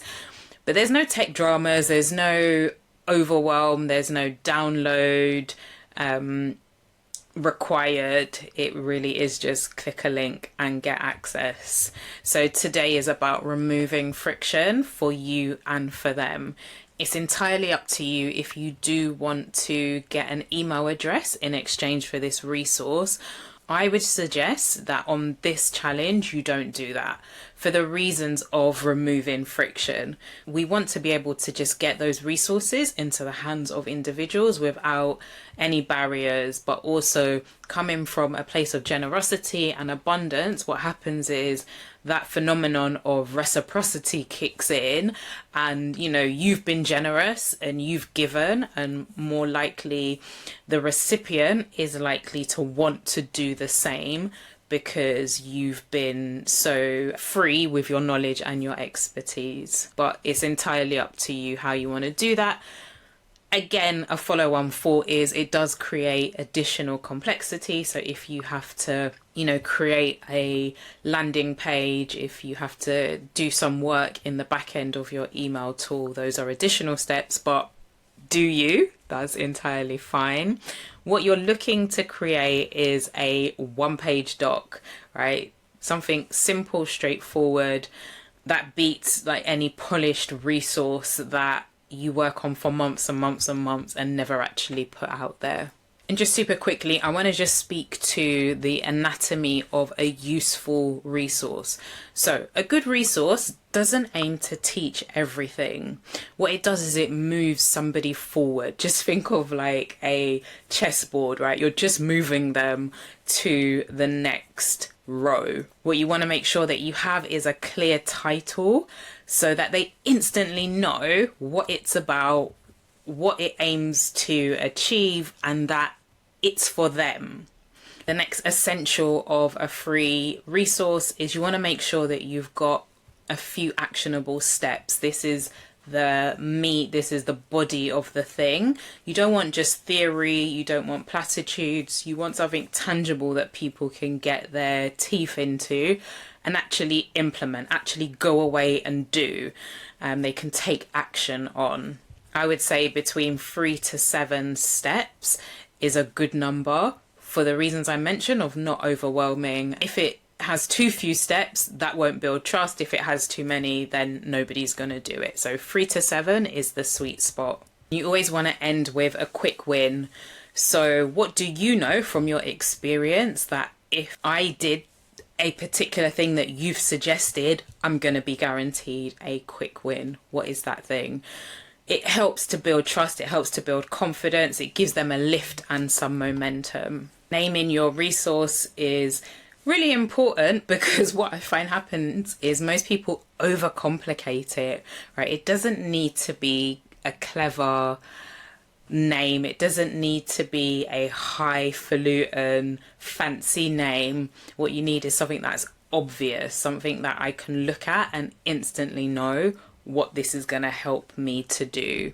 Clear names build trust, they signal usefulness, and if someone can tell without opening it what it does, then you've named it well. So thinking of what I call like a boring name is a win. So there's some examples here. The fill in the blank topic checklist. So that could be the LinkedIn profile optimization checklist, right? If I went for something that sounded more sexy, right, and didn't actually call out specifically what we're doing, then I lose people. You've got here the topic starter sheet, helping someone to get started. Often people have aspirations or a problem, but they just don't even know where to begin. That title is compelling. And then the last one is the topic quick fix guide. Fill in the blank for whatever the topic would be for you, but ultimately choose something that is clear, not clever. The CTA, call to action, is actually really crucial. With a free resource, with a lead magnet, what you want to do is to be able to solve a simple problem but to expose, that there are other things that need to be resolved. What your lead magnet is that first step on that ladder. It's that entry point into your world. So your lead magnet should be linked to what your bigger offer is, so that you can move them on to that next step. What I see a lot of people creating are lead magnets that are not connected to what they have to offer. So thinking about what that call to action would be after I have consumed your checklist. What's the next thing? What's the call to action?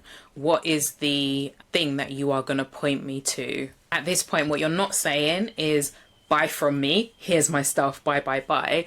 What you're saying is, if this helped, here's the next step. Most people who complete this process move on to this next step.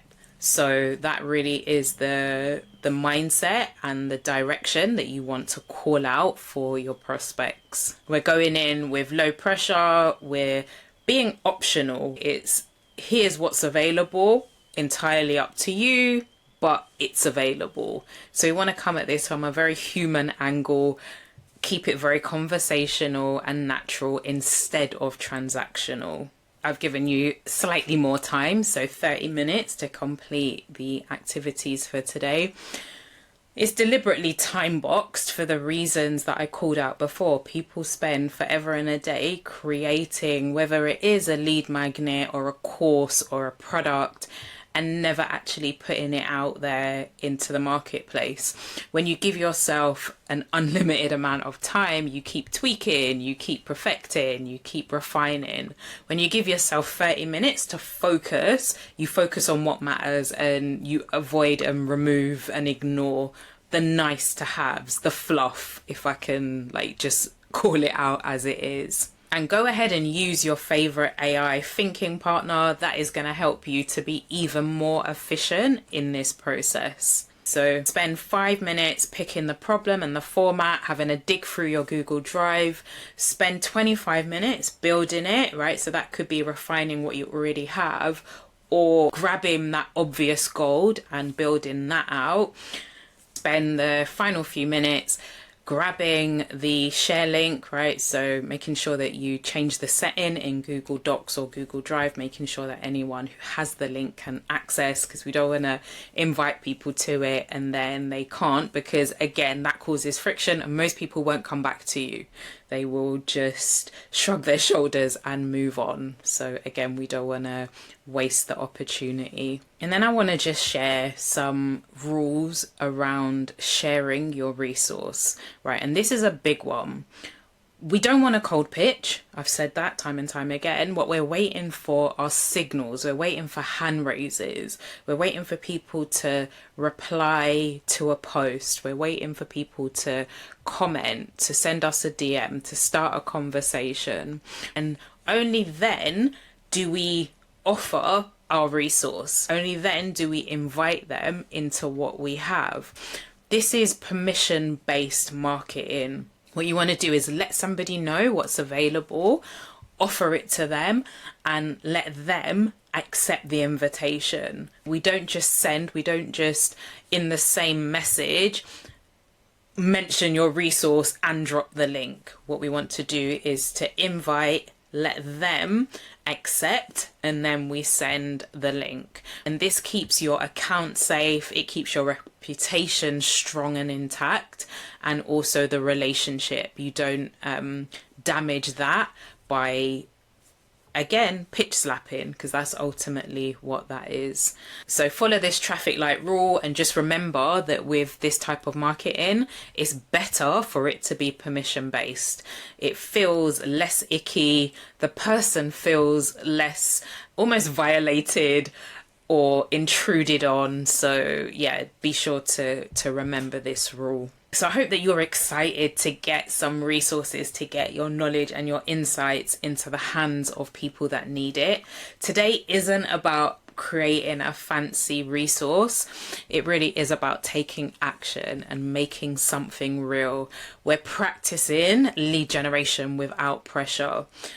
What I need for you to do in terms of your activities is to share the link to the resource that you created in the day 5 thread, making sure that you have given the right permissions so that we can access. I hope that you will all be bold and share your resource, share what you've created, and be supportive of one another. Take a look at each other's resources and give feedback, give compliments, give directions if that is needed.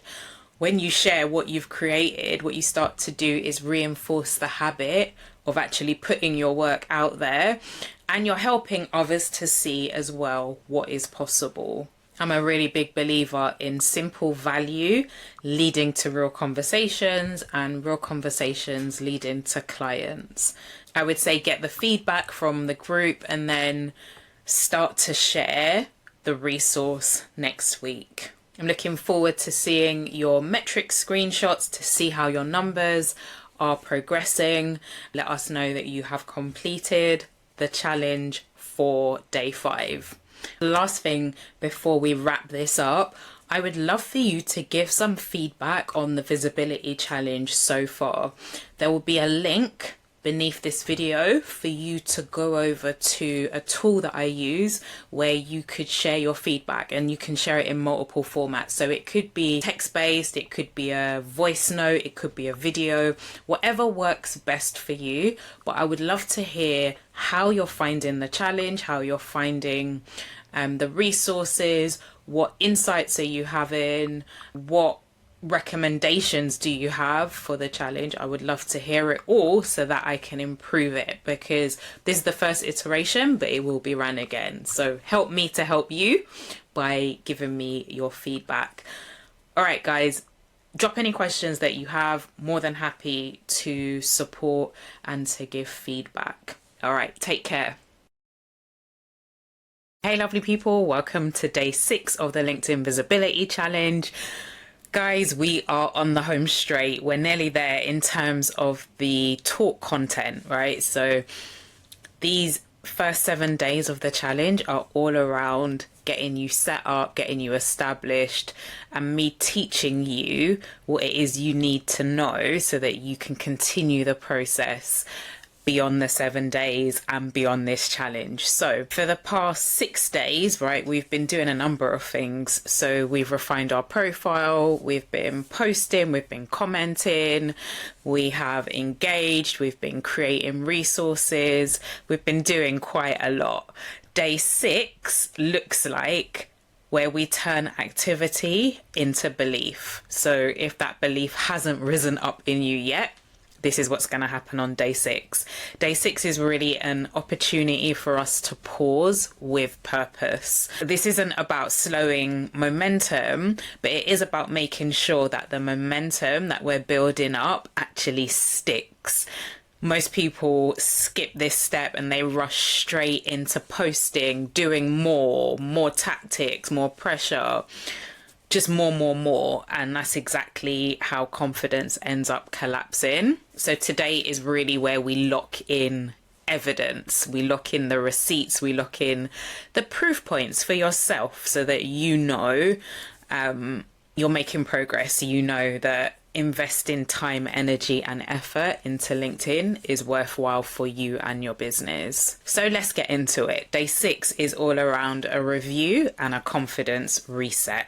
And I wanted to take time to build out this particular day because what I notice is that progress is notoriously easy to miss when we're in motion, when we are doing all the things. Think about it when you're on a motorway or the highway. That's what I was trying to think what my US lab mates call it, right? So when you're on a journey and you're going at a fast pace, right?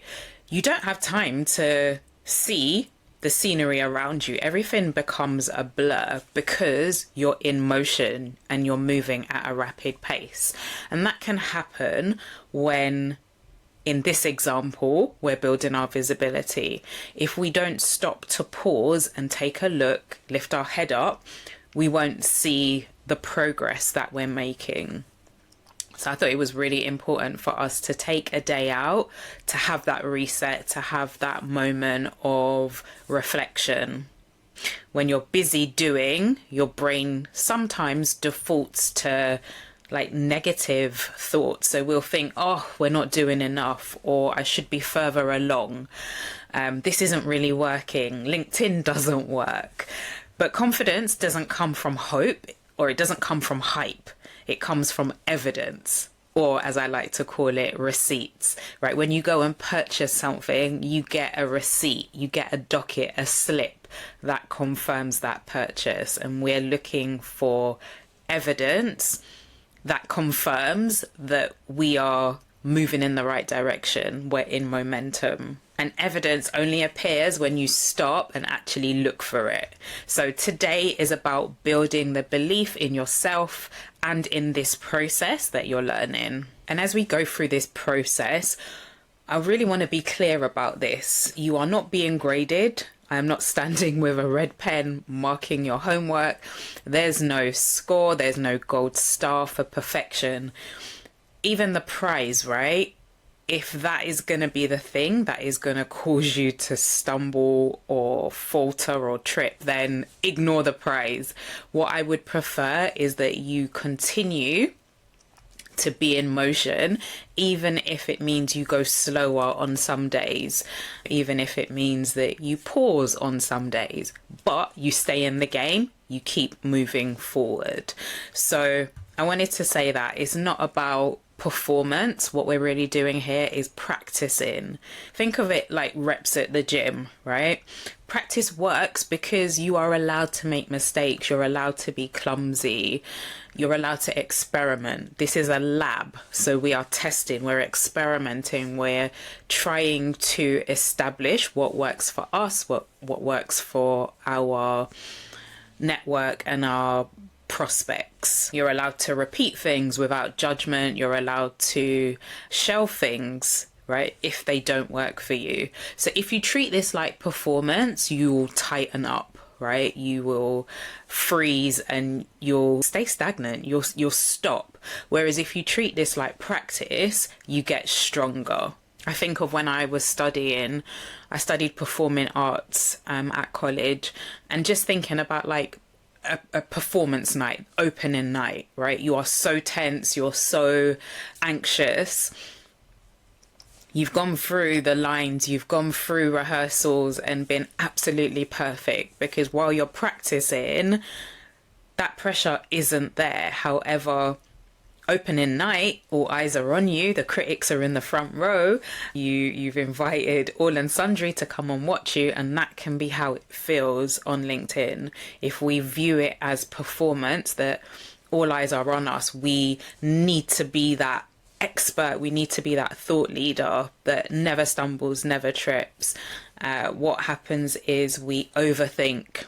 We write the post, we don't post it. We record the video, we don't share it, because our minds, we start to overthink, and the inner critics become louder than the voice that says you absolutely can do this, go ahead, test it, see what works, do it for a couple of weeks, get the data, review it, let's like put on our lab coats and hold these things lightly to see what the outcome is. I'm going down a rabbit hole, but I felt like I should camp here for a bit because I felt like somebody needed to hear this. My best advice for you is to slow down, to speed up.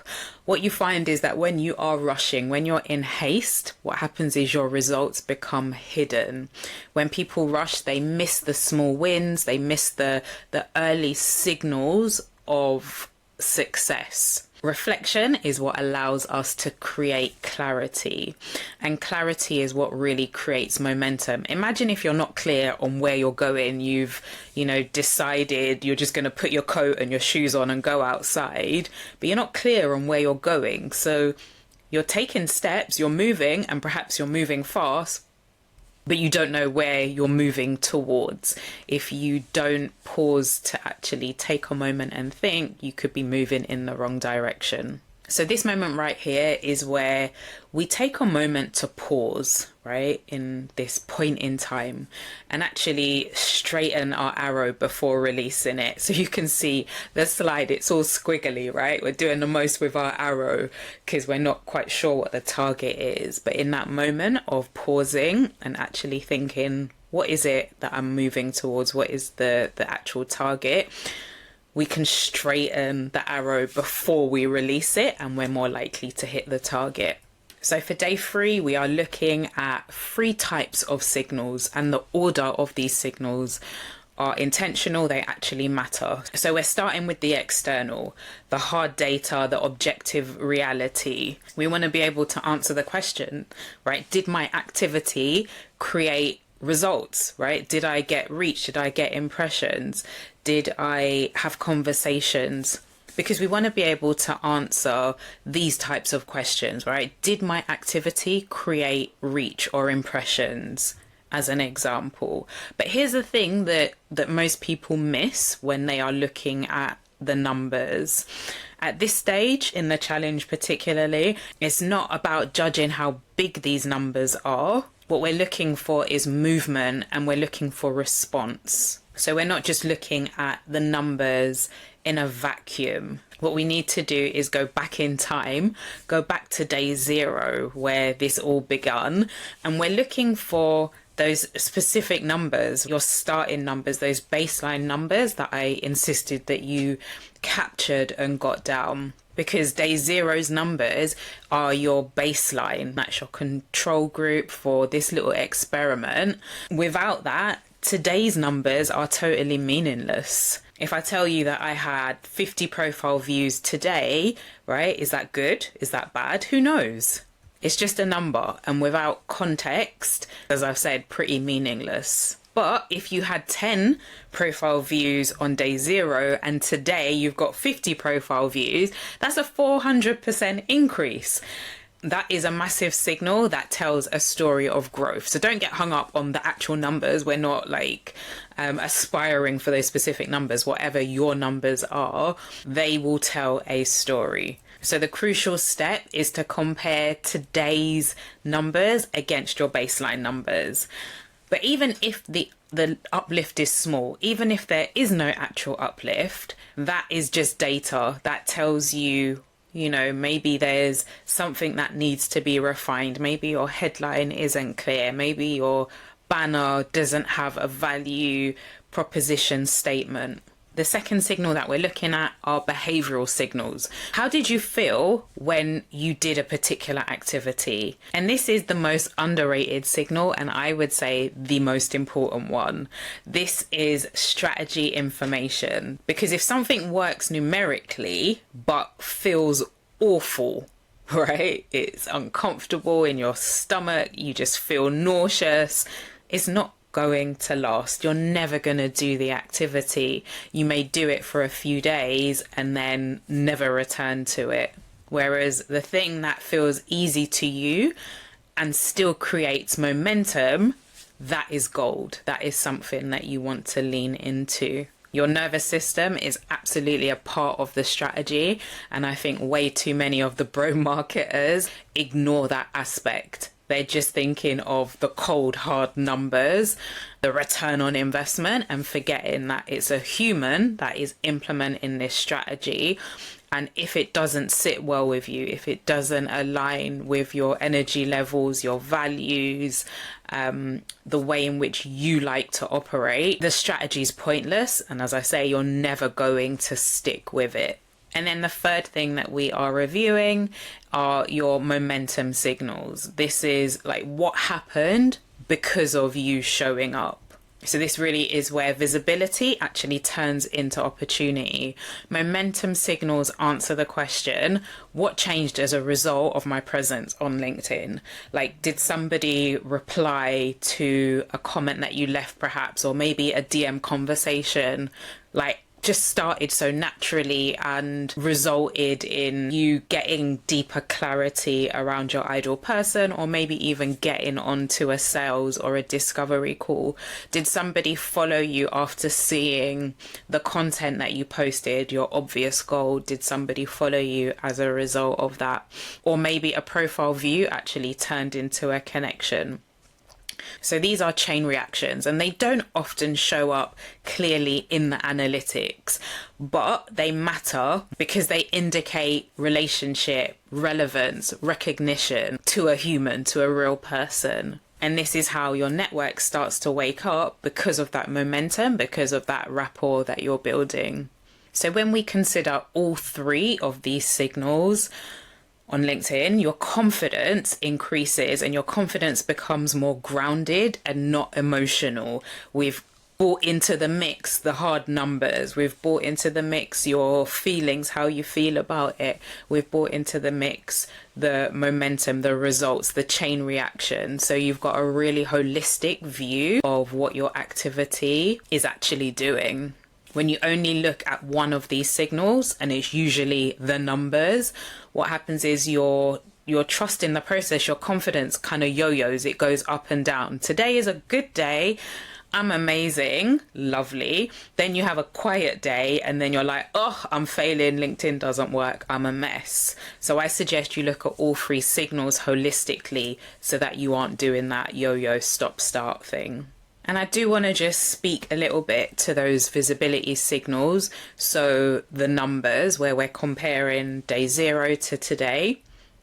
It is absolutely not to judge yourself, is not to criticize, but to notice the direction. Even if there's small steps, if it's small increases, they matter. Because what you start to piece together is that a particular action you did caused this particular result. Maybe you tweaked your headline on Tuesday and by Friday you were showing up in more search appearances. Let me just speak really quickly to the differences between these metrics. So profile views is about when somebody on LinkedIn views your profile. Now, unless they click on your face, your name, and come over to your profile, that isn't counted as a profile view. So somebody who just reads a piece of content, maybe they were notified of by their network, maybe someone in their network engaged with your post, they see a notification that Sally read your post and they click onto your post, that doesn't count as a profile view. They actually need to read what you've written and then be prompted by curiosity, by wanting to know more, by wanting to perhaps connect with you. They would then click on your face or your name and come over to your profile. That is a profile view. And depending on whether you're on the free or the paid plan, you will be shown who viewed your profile. I, at the moment, can only see 3 individuals. I was delivering a workshop this week, and while I was sat with one of the participants, I saw that he was able to see 5 individuals who viewed his profile. So it could be between 3 and 5. I don't know what the upper limit is, but you are restricted. If you are on the premium plan, then you can see back 365 days of profile views. So profile views are humans that have viewed your profile. Search appearances, however, are the result of you optimizing your profile. So having the right keywords, having various sections turn on. What that means is that when somebody searches for a particular keyword that you have in your headline, you have in your about section, you have in your content, you are presented by the algorithm to that person who searched for you. So the first one is about the humans. The second one, search appearances, is about the keywords, the phrases that you have in your profile, and then LinkedIn presenting your profile to somebody who has searched. So that's how you appearing more search appearances if you have the right keywords. So again, with that example, if you amended your headline and changed your keywords, you're likely to come up in different search appearances based on the keywords that you used.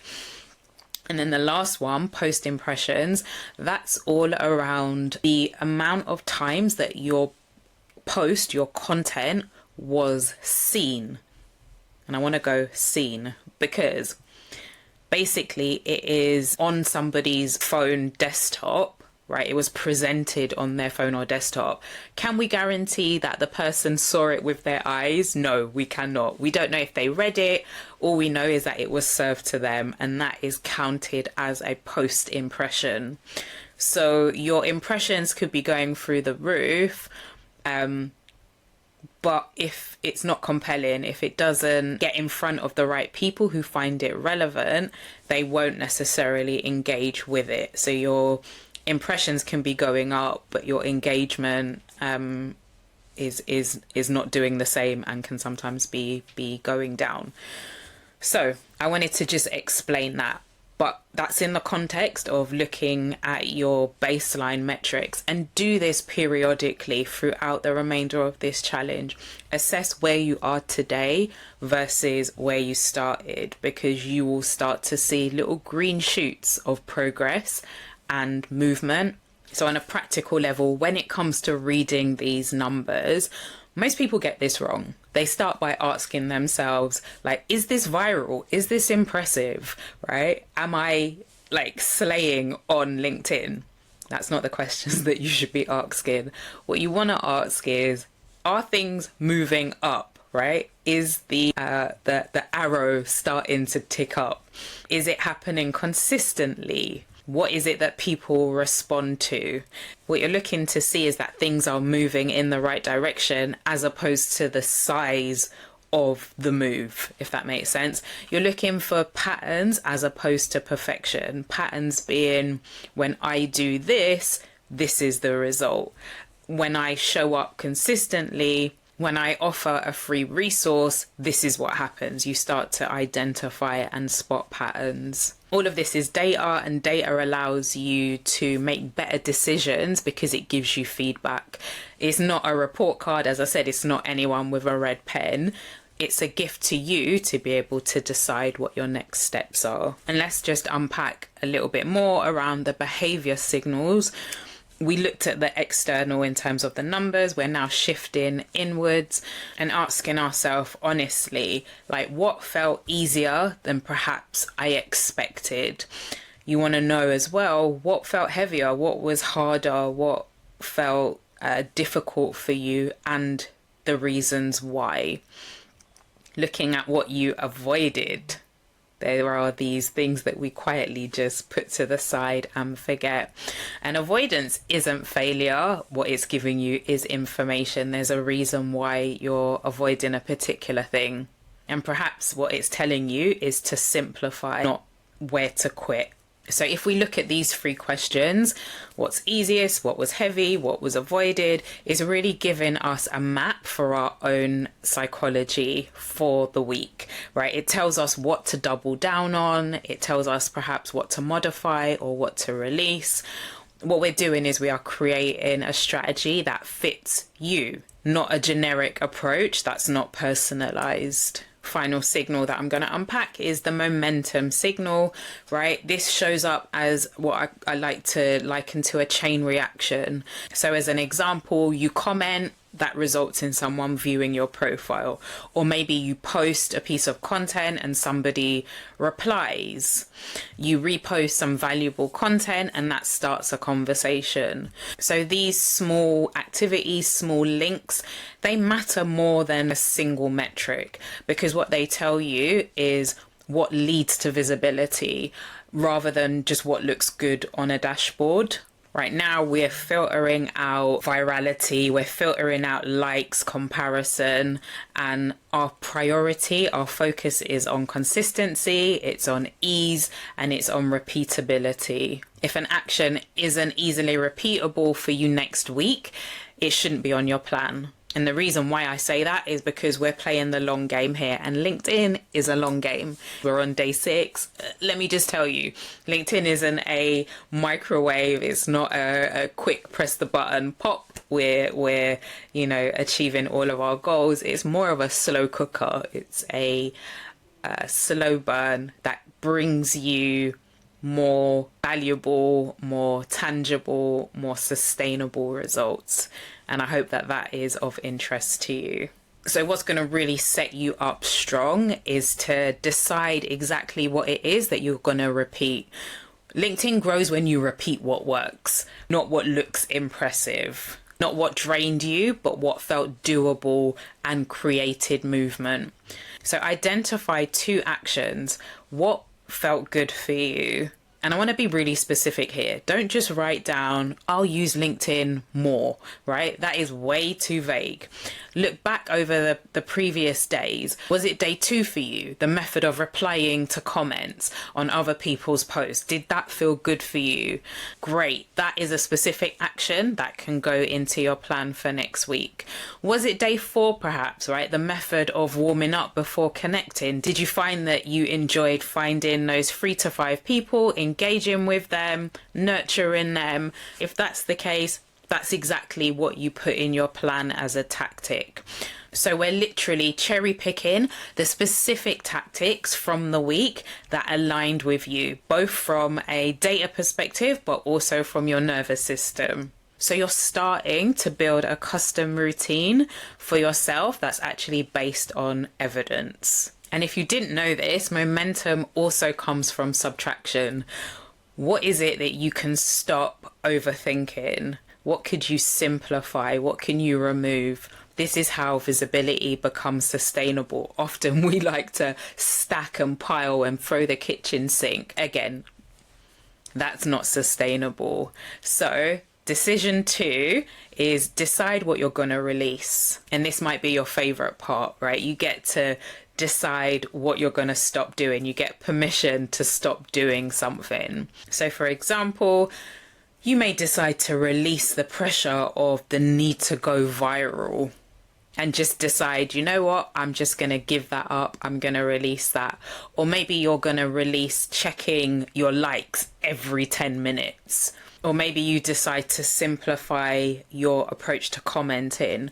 These are concrete decisions to actually give something up so that you can double down on the things that are actually working and you actually enjoy doing. Today is absolutely a thinking day, not a producing day, right? So back away from the computer, put your pen down, don't open Canva and try to create anything. Don't try and tweak your headline, right? Now is not the time.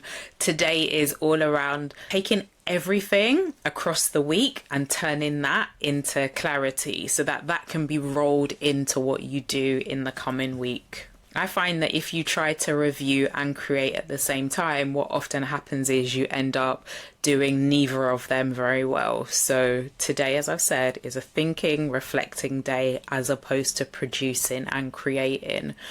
So what does the breakdown look like for today? First of all, open your tracker, open your LinkedIn analytics, open your notebook perhaps, right? What we want to do is to review across the board. We're looking at the data, what happened, what's the direction of your numbers and your metrics. Take time to look at your day 0 baseline, your most recent numbers. You're not asking, as I've said, is this good? We're asking what has moved, if anything. What's moved. Then spend 5 minutes spotting patterns, right? This is where we zoom out slightly and we're asking ourselves, what actions did I actually do most days? Again, the what felt easy, what felt hard, what did you put off? You're looking for patterns, not for perfection. So maybe you might identify that commenting felt easier than posting, or maybe posting felt easier after you had commented. Maybe you avoided DMs, but you enjoyed refining your profile. Maybe for you, you noticed that, on Tuesday you were on fire, you had energy and zeal, and by Friday afternoon you were flat with no energy. These are patterns, and that particular one speaks more about your energy levels, and that gives you direction for how you show up on the platform and when, based on your energy levels. So write these down as a short note, get them down into a notebook And then you can move on to actually making a decision, right? So we're going to turn all of these insights into direction. So decide, right, what 2 actions are you going to repeat next week because they felt doable and actually showed movement. The second thing is, what are you going to simplify because it slowed you down? It added pressure, caused you to feel icky. Remove those things. The insight that you gather will help you to build out a plan for using LinkedIn, and we'll get to that tomorrow in day 7. But ultimately, what you're doing is going from insight to a plan to actual steps that you can execute calmly and confidently. So what does done look like for today? The first thing is to come into the community, look for the day 6 thread. Let us know what your biggest win for today has been, what mindset shift, what revelation, what sat well with you, what surprised you, whatever would be a win or an insight that you're wanting to share. So that's the first thing. The second thing is to share your 2 actions that you're going to be rolling into next week. Let us know what that is. Also, let us know what you're letting go of. That would be valuable to hear as well. Make sure that you update your tracker for today and take the screenshot of your analytics and post that with your insights and your wins. Be sure also to comment on another lab mate's reflection, comment on 1 or 2, and that's it. That's your task for day 6. But before I let you go, let me just tackle the elephant in the room. On every single challenge that has been ran, I expect, from personal experience I can speak to, right? I've been running these challenges since 2024. Participants get to a point, and often it is by like day 6, where life happens, right? So maybe the children got unwell, or maybe you had a big project, or maybe you were tired and needed to nap for a few days, and you looked up and the challenge has moved on. The narrative and the story that you tell yourself is, I'm behind, I failed, I'm no good at this, I'm just going to quit. And that really is an all or nothing mentality, which is actually quite destructive. I've been guilty of it and I still wrestle and tackle with it. I haven't figured it out completely. But what I do know is that that mentality is a momentum killer.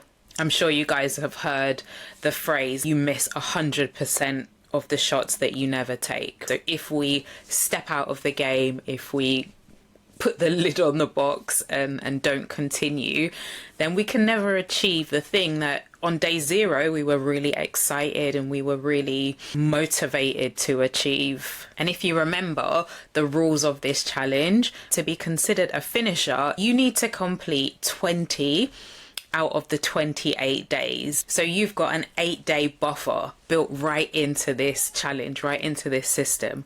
And that's huge, because that means you could miss an entire week of tasks and still be entered into the prize draw.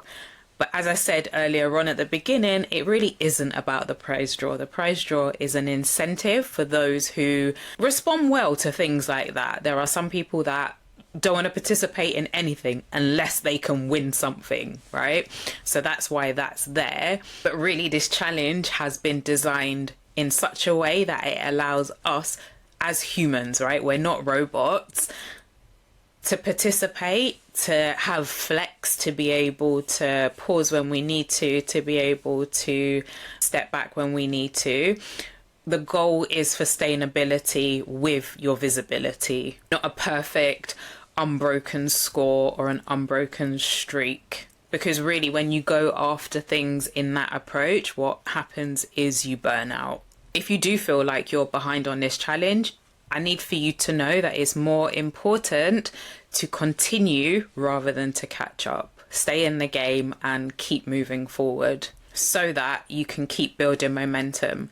The next phase of this challenge isn't about intensity, it's about repetition. It's you now embedding what has been taught in these first 7 days. This week was all around teaching and setup, and there was a lot of new information. So day 1, it was all about your profile. Day 2 was all about comments. Day 3 was about posting. Day 4 was about network building. Day 5 was about resources. So it's been heavy. It's a lot of learning. It's almost like drinking from a fire hose. And if you've been drinking from a fire hose for 6 straight days, that's tiring, right? Of course, you're going to get tired. So day 7 will be us building out a sustainable plan.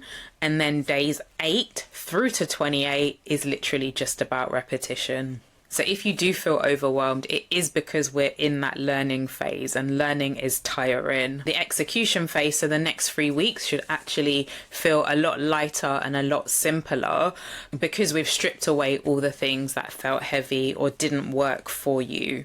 So I hope that you're excited to just continue. And really, I'm letting you go now. But second reminder, if you have not filled out the feedback form, I really would love to hear your thoughts, to hear what's working, what's not working, what is hard, what is easy with LinkedIn. Would you recommend this challenge to somebody else? I want to hear it all. So yeah, you'll find the link to the form right at the bottom of the text that gives you the details of the content for today. It'll be right at the bottom there. So definitely go down. You could leave me a video, you could leave me a voice note, you could write it as a text post, whatever approach you prefer. I really just want to hear your thoughts. All right, guys, excited to see you in the community. I'm looking forward to seeing what you have to share in the day 6 thread. Hey, lovely people. Welcome to day 7 of the LinkedIn Visibility Challenge. And I want to just take a moment to celebrate you, right? Because most people start a process and don't proceed, don't continue, don't make it to those milestone points. And today is one of those milestone points. So I really do want to celebrate you, celebrate yourself, give yourself a reward, whether that's a nice warm bubble bath or a cup of hot chocolate or maybe a slice of cake, whatever would be fitting for you. But definitely take a moment to acknowledge the work that you've done and the process that you've committed to. That's not to say it has finished. Tomorrow we kick off phase 2. Phase 1 was all around the setup and skill building, not just doing tasks, but actually getting the skills that we need in our tool belt. A lot of entrepreneurs skip this and wonder why LinkedIn feels hard because they don't set the foundations. So in day 7, what I'm hoping to communicate to you is that this is the part where the system starts doing the heavy lifting for you. So from here on, LinkedIn isn't something that you decide each day if it's something that you want to do. It's something that you've already decided. And I just want to make it clear, right? So days 0 to 6 were where I gave you tools, right, for your toolkit. So we worked on making your profile your storefront, how to comment effectively, how to create content with your obvious gold, how to warm up your network and to give resources, and then how to review your activity on LinkedIn. All of those were tools that were given, as I've said, to add into your toolkit. Now we stop collecting tools and we actually start to use them. This is where consistency becomes visible to others, so not just to you. And people start to recognize your name because there's a pattern that is being repeated. So if you are juggling clients, if you are raising children, maybe you have adult children, they come with issues as well, right? Maybe you have a job, maybe you have commitments outside of the home. This is where the minimum effective dose becomes really important. And I want to give that to you so that those other things that I called out don't get sabotaged, they don't get overlooked. Your minimum effective dose is really, how can we do as little but get a massive return and a massive result, because I don't want those things to suffer. So what I've built out for you, I think will really tick a lot of those boxes. And as we enter into phase 2, there's a mindset shift that has to happen. So we move from what should I do on LinkedIn, to what will I repeat consistently. I think a lot of people get stuck in scrolling for the perfect tactic. Meanwhile, they're doing nothing. When you repeat your activities, your tasks, it makes LinkedIn sustainable. The posts that bring inquiries, sorry if you hear the chair, right? The posts that bring inquiries, that bring opportunities are really your fanciest. They're the ones that, probably haven't taken you a massive amount of time. It's the ones that you overthink that flop, right? And the reason why is because you are just showing up in your authentic self with your expertise, with your knowledge, and communicating that clearly. Is when we try to almost overcomplicate things, people end up bamboozled. And I'm sure I've said this at some point in this challenge, the confused mind doesn't buy. At this stage, you absolutely have everything that you need in order to use LinkedIn as an effective business tool to start to generate leads and to start to generate clients. Obviously, there is more that can be done, but we're getting started, right? And this is a really strong starting point. So we saw that on day one, it was all about the profile and your storefront. Now, this was all around helping people to understand you faster, to understand who you are, what you do, and the transformation that you can give. Day two was all around commenting. The intention and the outcome that was expected from that was to help you to get seen without having to post daily. Comments are a really effective visibility strategy that many people overlook. Day three was all around creating content, putting your thoughts, putting your expertise out there into the marketplace. And that was simply to help to build trust in you. If you're able to solve a problem, to help with an aspiration really easily, that quickly builds trust with your ideal clients.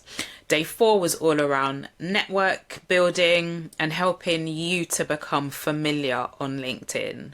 Day five was where you created your resource, that free, valuable resource that really the outcome was to help somebody take a next step really easily, effortlessly, without you feeling salesy. And day six was to help you to review, right? To help you to keep that confidence and to keep grounded in the evidence, the receipts of what you had done over the previous days. So going forward, we're not adding more. We are simply repeating what works. So what does the phase 2 rhythm look like? Again, we're going to be working to a 20-minute window, and 20 really is plenty. If you live in the UK, I'm sure you've seen those signs, those signs, traffic signs that in certain areas you can only go 20 miles an hour, and it says 20 is plenty, and I'm applying that here. Let me explain the logic, right? Spending 10 minutes daily keeps you present on LinkedIn. LinkedIn rewards presence. It keeps you active. They know that you are a member, a community member of the LinkedIn platform, and they reward you for that. So 10 minutes on what are your essentials. These are your non-negotiables, and we'll get into that. And then 10 minutes of focused activity that actually moves you forward in your chosen direction. Again, we'll unpack that. But essentially, it's 20 minutes as a rhythm within phase 2. All right, so your daily essential activities on LinkedIn. This is your base layer. This is the non-negotiables that you would do daily, right? Even on the messy days, even on the days where you're, flagging a bit. These are the simple things that you can do each day. So comment in on free relevant posts. And by relevant, what do I mean by that? So you could look for client adjacent topics. If you are in the health and wellness space, maybe you focus specifically on female related conditions. Those females who have those conditions are probably most likely also interested in diet, in personal development, perhaps, maybe in faith-based niches, topics, areas. So that is considered client adjacent. What are the client adjacent topics for you and your industry?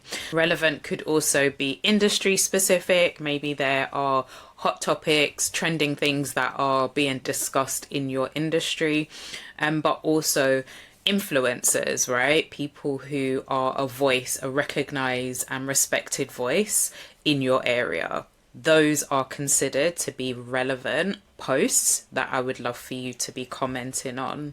As a daily practice, you need to make sure that you're replying to any comments that are left on your content. Your content is a treasure trove for ideas, for new content, to build a rapport and relationships. Like, it's quite rude if somebody comments and you don't respond. I kind of have a rule: if it has been, a decent amount of time, right? A couple of days, a week or whatever, I may go back to older posts to see who's commented, but definitely in the first few days you want to make sure that you are replying to any comments on your posts. So look at day 2, right? Go back to day 2 and that will help you with this. And then the third thing is to check the challenge thread for support, right? Over the remaining days, the threads, I'll be posting a daily thread for challenges, questions, to encourage one another. That should be a daily practice on this visibility challenge. And let me just circle back to the 3 comments that you're going to leave. If you're really stuck for time, leave 1 strong comment, right? And you still stay in rhythm. Don't neglect commenting because you're busy. Just go for 1 and that would be absolutely fine. So what I want to give to you here is a gift that will stop you from trying to do everything at once. The second part of your visibility rhythm helps you to focus, right? It removes the overwhelm. It removes you stop-starting because it just feels too heavy. So there's a free option rotation, almost like a menu that you can cycle through. Pick one of these for your 10-minute focused time on LinkedIn. The first one is option A, creating content. I would say, to leverage your obvious gold, I would spend some time getting down a bank of those obvious questions that you get asked that you can easily respond to. Those create really valuable top of funnel content. The type of content that somebody who is just becoming aware of you needs to be able to build trust and to understand who you are and what you do. Option B, I was going to say 2, the second option, which is option B, is to connect. And really what we're doing here is we are building your pipeline. So warming up 3 people, right? Go back to day 4. That is where we went through that process of following, nurturing before connecting. So go back to day 4 if you need a refresher. The third thing that you could do is to review your data, your patterns, to help you with clarity and confidence. When you spend time doing this type of work, it helps you to move forward more confidently. And as I've said, you know what direction that you're going in, so you have clarity. Let me just add a little bit of color to this, right, to help you, perhaps if you are stuck, maybe you have a really heavy week and you're not quite sure what to do. I would focus on connecting and reviewing. Do that more often if you've got a really full-on heavy week. And if you maybe are in promotion, so you've got something, a service, a masterclass, something that you are promoting, then you want to be creating more content. So you can flex, right, according to capacity and energy levels and what you have on in your calendar and life. What I've built out here is a graphical representation of what a good week on LinkedIn looks like. So this is a template, not a prison, right? The point is for rhythm and not for perfection. So you can see that we are literally cycling through the different focus areas. So you post on one day, network, post, review, right? If this works for you, run with it. it's yours. Go and be great. If it doesn't, then create something that would better serve you. I would suggest for this challenge, you stick with this because I've used this template with clients and it works.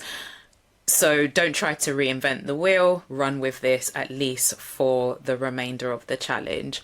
And I've factored in a rest day. You can see on Sunday there is a day of rest, and that is really important because without a rest day, people burn out, and then what happens is they disappear after 3 weeks. So take time to step away from LinkedIn, to step away from activity and just rest and recuperate. The goal isn't to only win on Monday, but it's to still be here 3, 4, 5, 6 weeks down the line. And I think that this rhythm is also really helpful if you feel as if you've fallen behind, right? It helps you to restart cleanly without any of the catch-up chaos. So just choose a day and get going and loop back round.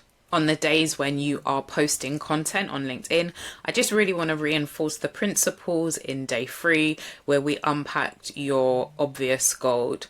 What's basic to you is really valuable to others. So please, please, please don't overlook that. Don't try to boil the ocean in a post, right? It's not about being clever and witty or like showing how complex your area is. What we want to do is to provide insights, but also to provide solutions. So thinking for you, what are those questions? I know for me, I often get asked like, what should I put in my headline? How often should I post? What time should I post? Right? What do I say when I connect with people? What are those things for you? I said before, spend some time getting down a batch of those common questions that you can create content, and that content that you create will look different, right? So it could be a text-based post, it could be in a carousel, it could be a video, it could be a poll. There are many different formats on LinkedIn that we could leverage our obvious gold. Simple really does not mean shallow. What it means is clear, and when you are clear, you build trust. One of the tenets of networking on LinkedIn is you want to be a human. You want to lead with familiarity first before leading with those connection requests. So go back and have a look at day 4, which is where we kind of covered everything to do with that.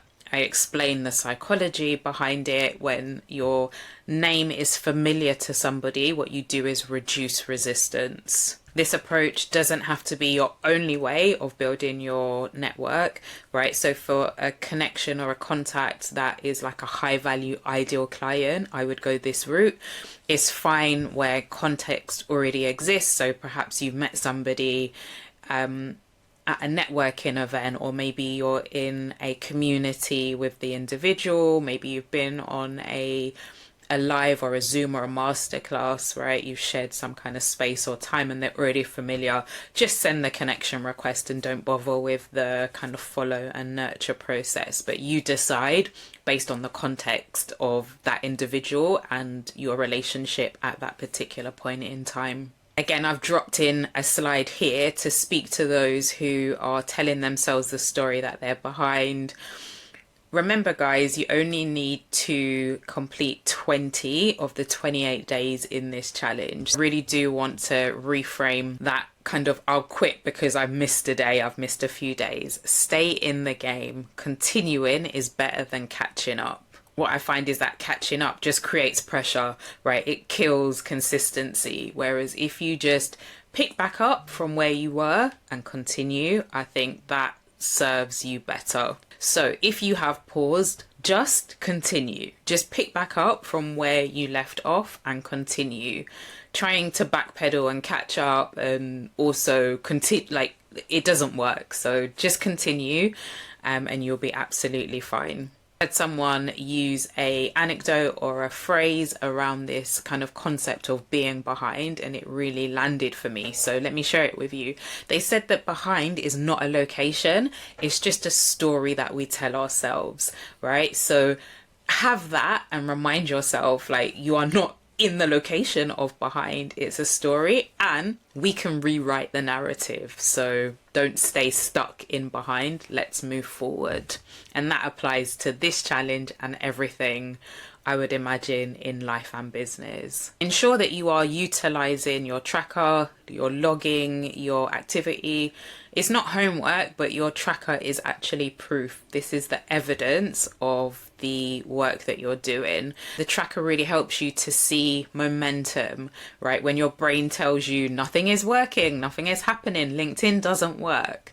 And also, some people enjoy having a streak, right? It helps to gently motivate them, but that's not the goal, to just have the streak. The goal is to do the reps and to continue doing that over time, much the same as the prize, right? So you're logging into your tracker, you're logging into the daily threads for the purpose of the reps. The prize is really just an additional reward, and the login in the tracker is really just helps us to qualify that you have followed the process. So don't let the prize become the pressure. All right, guys, so today's activity is all around planning.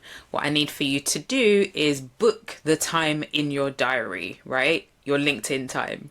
Book it as if it's a meeting, because if it's not in your diary, chances are it will never happen. You'll have very good intentions, but they will often fall by the wayside and you won't ever get to it. That time just never comes. So open up your calendar and get into your calendar when you are going to actually do your 20-minute slots. Mark that time out. The third thing is to decide on your posting days. Are you going to go for 3 days a week or 2 days a week? Get in your calendar what days, what specific days and times you are going to be posting, and choose slots that work with your life, right? So maybe there's a window of time, maybe where you are commuting, right? And you could leverage that time, or maybe on a lunch break, or maybe you've got a quiet window in the evening. Make sure that it fits around your life and doesn't work against it. So go ahead and share with us on the day 7 thread the details around your visibility rhythm. Let us know what days you're posting. Let us know when you're going to be sharing your resource. Let us know how many new connections you're planning to make. What is your plan? Share that with us. I would encourage, if you are new and you're just getting started, I would suggest going for 2 posts per week and 10 minutes of engagement. If you're more confident and you've already been using LinkedIn, go for 3 days and also the 10 minutes of engagement. As I've said, this is a template, it's a plan that I'm giving to you. But if you can do more, then absolutely do that. Like, don't be restricted. If you're already posting 6 days a week, then stick with that. If it's working. If it's working. Maybe if it's not, you need to scale back and go back to some of those first principles, get those locked in, slow down so that you can speed up. So as we start to wrap up the 7 days of coaching, teaching, I hope that you have found this valuable. I've loved sharing all of these tools with you and really helping you to get going on LinkedIn. You do not need more teaching to start seeing results on LinkedIn. What you need is the reps. You need the repetition to start to build the confidence for yourself and to build the visibility on LinkedIn, where people start to see you, know you, and, you know, almost become evangelists of you, because they now have confidence in you and what you do, that they start to tell other people about you. Be sure to leverage the community. Visibility is always easier when you're not doing it alone. I find that most people don't fail because they lack knowledge, but they fail because they try to do too much. They try to do it too fast. They don't do enough, or they stand still. And often they don't have a support network around them with either of those things to say, hey sis, hey bro, let's not do that, or to show how it can be done. So make sure that you leverage the community during the remainder of the challenge, and obviously after, because you are in the LinkedIn Strategy Lab. So definitely continue to be an active lab mate, encourage, support. What you've gone through is really valuable, and there'll be people who are coming into the lab that you can support, guide, encourage. And all of that is visibility, right? Because ultimately, when you are valuable and helpful on any platform, people will want to check you out. They'll want to know who you are and what you do. Not everyone will become a customer, and we have to be okay with that. There are some that will, and there are some that will support. So find both camps of people, and you can do that on school, you can do that on LinkedIn, you can do that in your email list, all over, right? Those were just 3 examples. So my loves, phase 1 is complete. I'm celebrating you. I am really pleased and proud that you have stuck with me and made it to day 7. You are no longer trying LinkedIn, but you're actually building your visibility habit. If you really lean into this boring process, right, you'll start to see that results start to come through for you. So phase 2 kicks off tomorrow. It's the same actions, but fewer decisions. And I don't know for you, but decisions can really burn me out, right? They consume energy. So less of them, the better, right? It's more calm in phase 2. From tomorrow, it's about simply executing the plan and sticking to what you have declared. And as I've said, if you do pause for a bit, then just continue. I look forward to seeing you in the day 7 thread. Bring your week 2 plan. And yeah, look out for the thread posts for the remaining days, where I again look forward to seeing you showing up there. And guys, if you have not yet completed the feedback form, please go ahead and do that. You're really helping me to shape this challenge so that the next iteration of it will be so much better. But also, I want to hear what you loved, what you didn't like so much, and what you think I should do more of. All right, guys, take care. See you in the thread.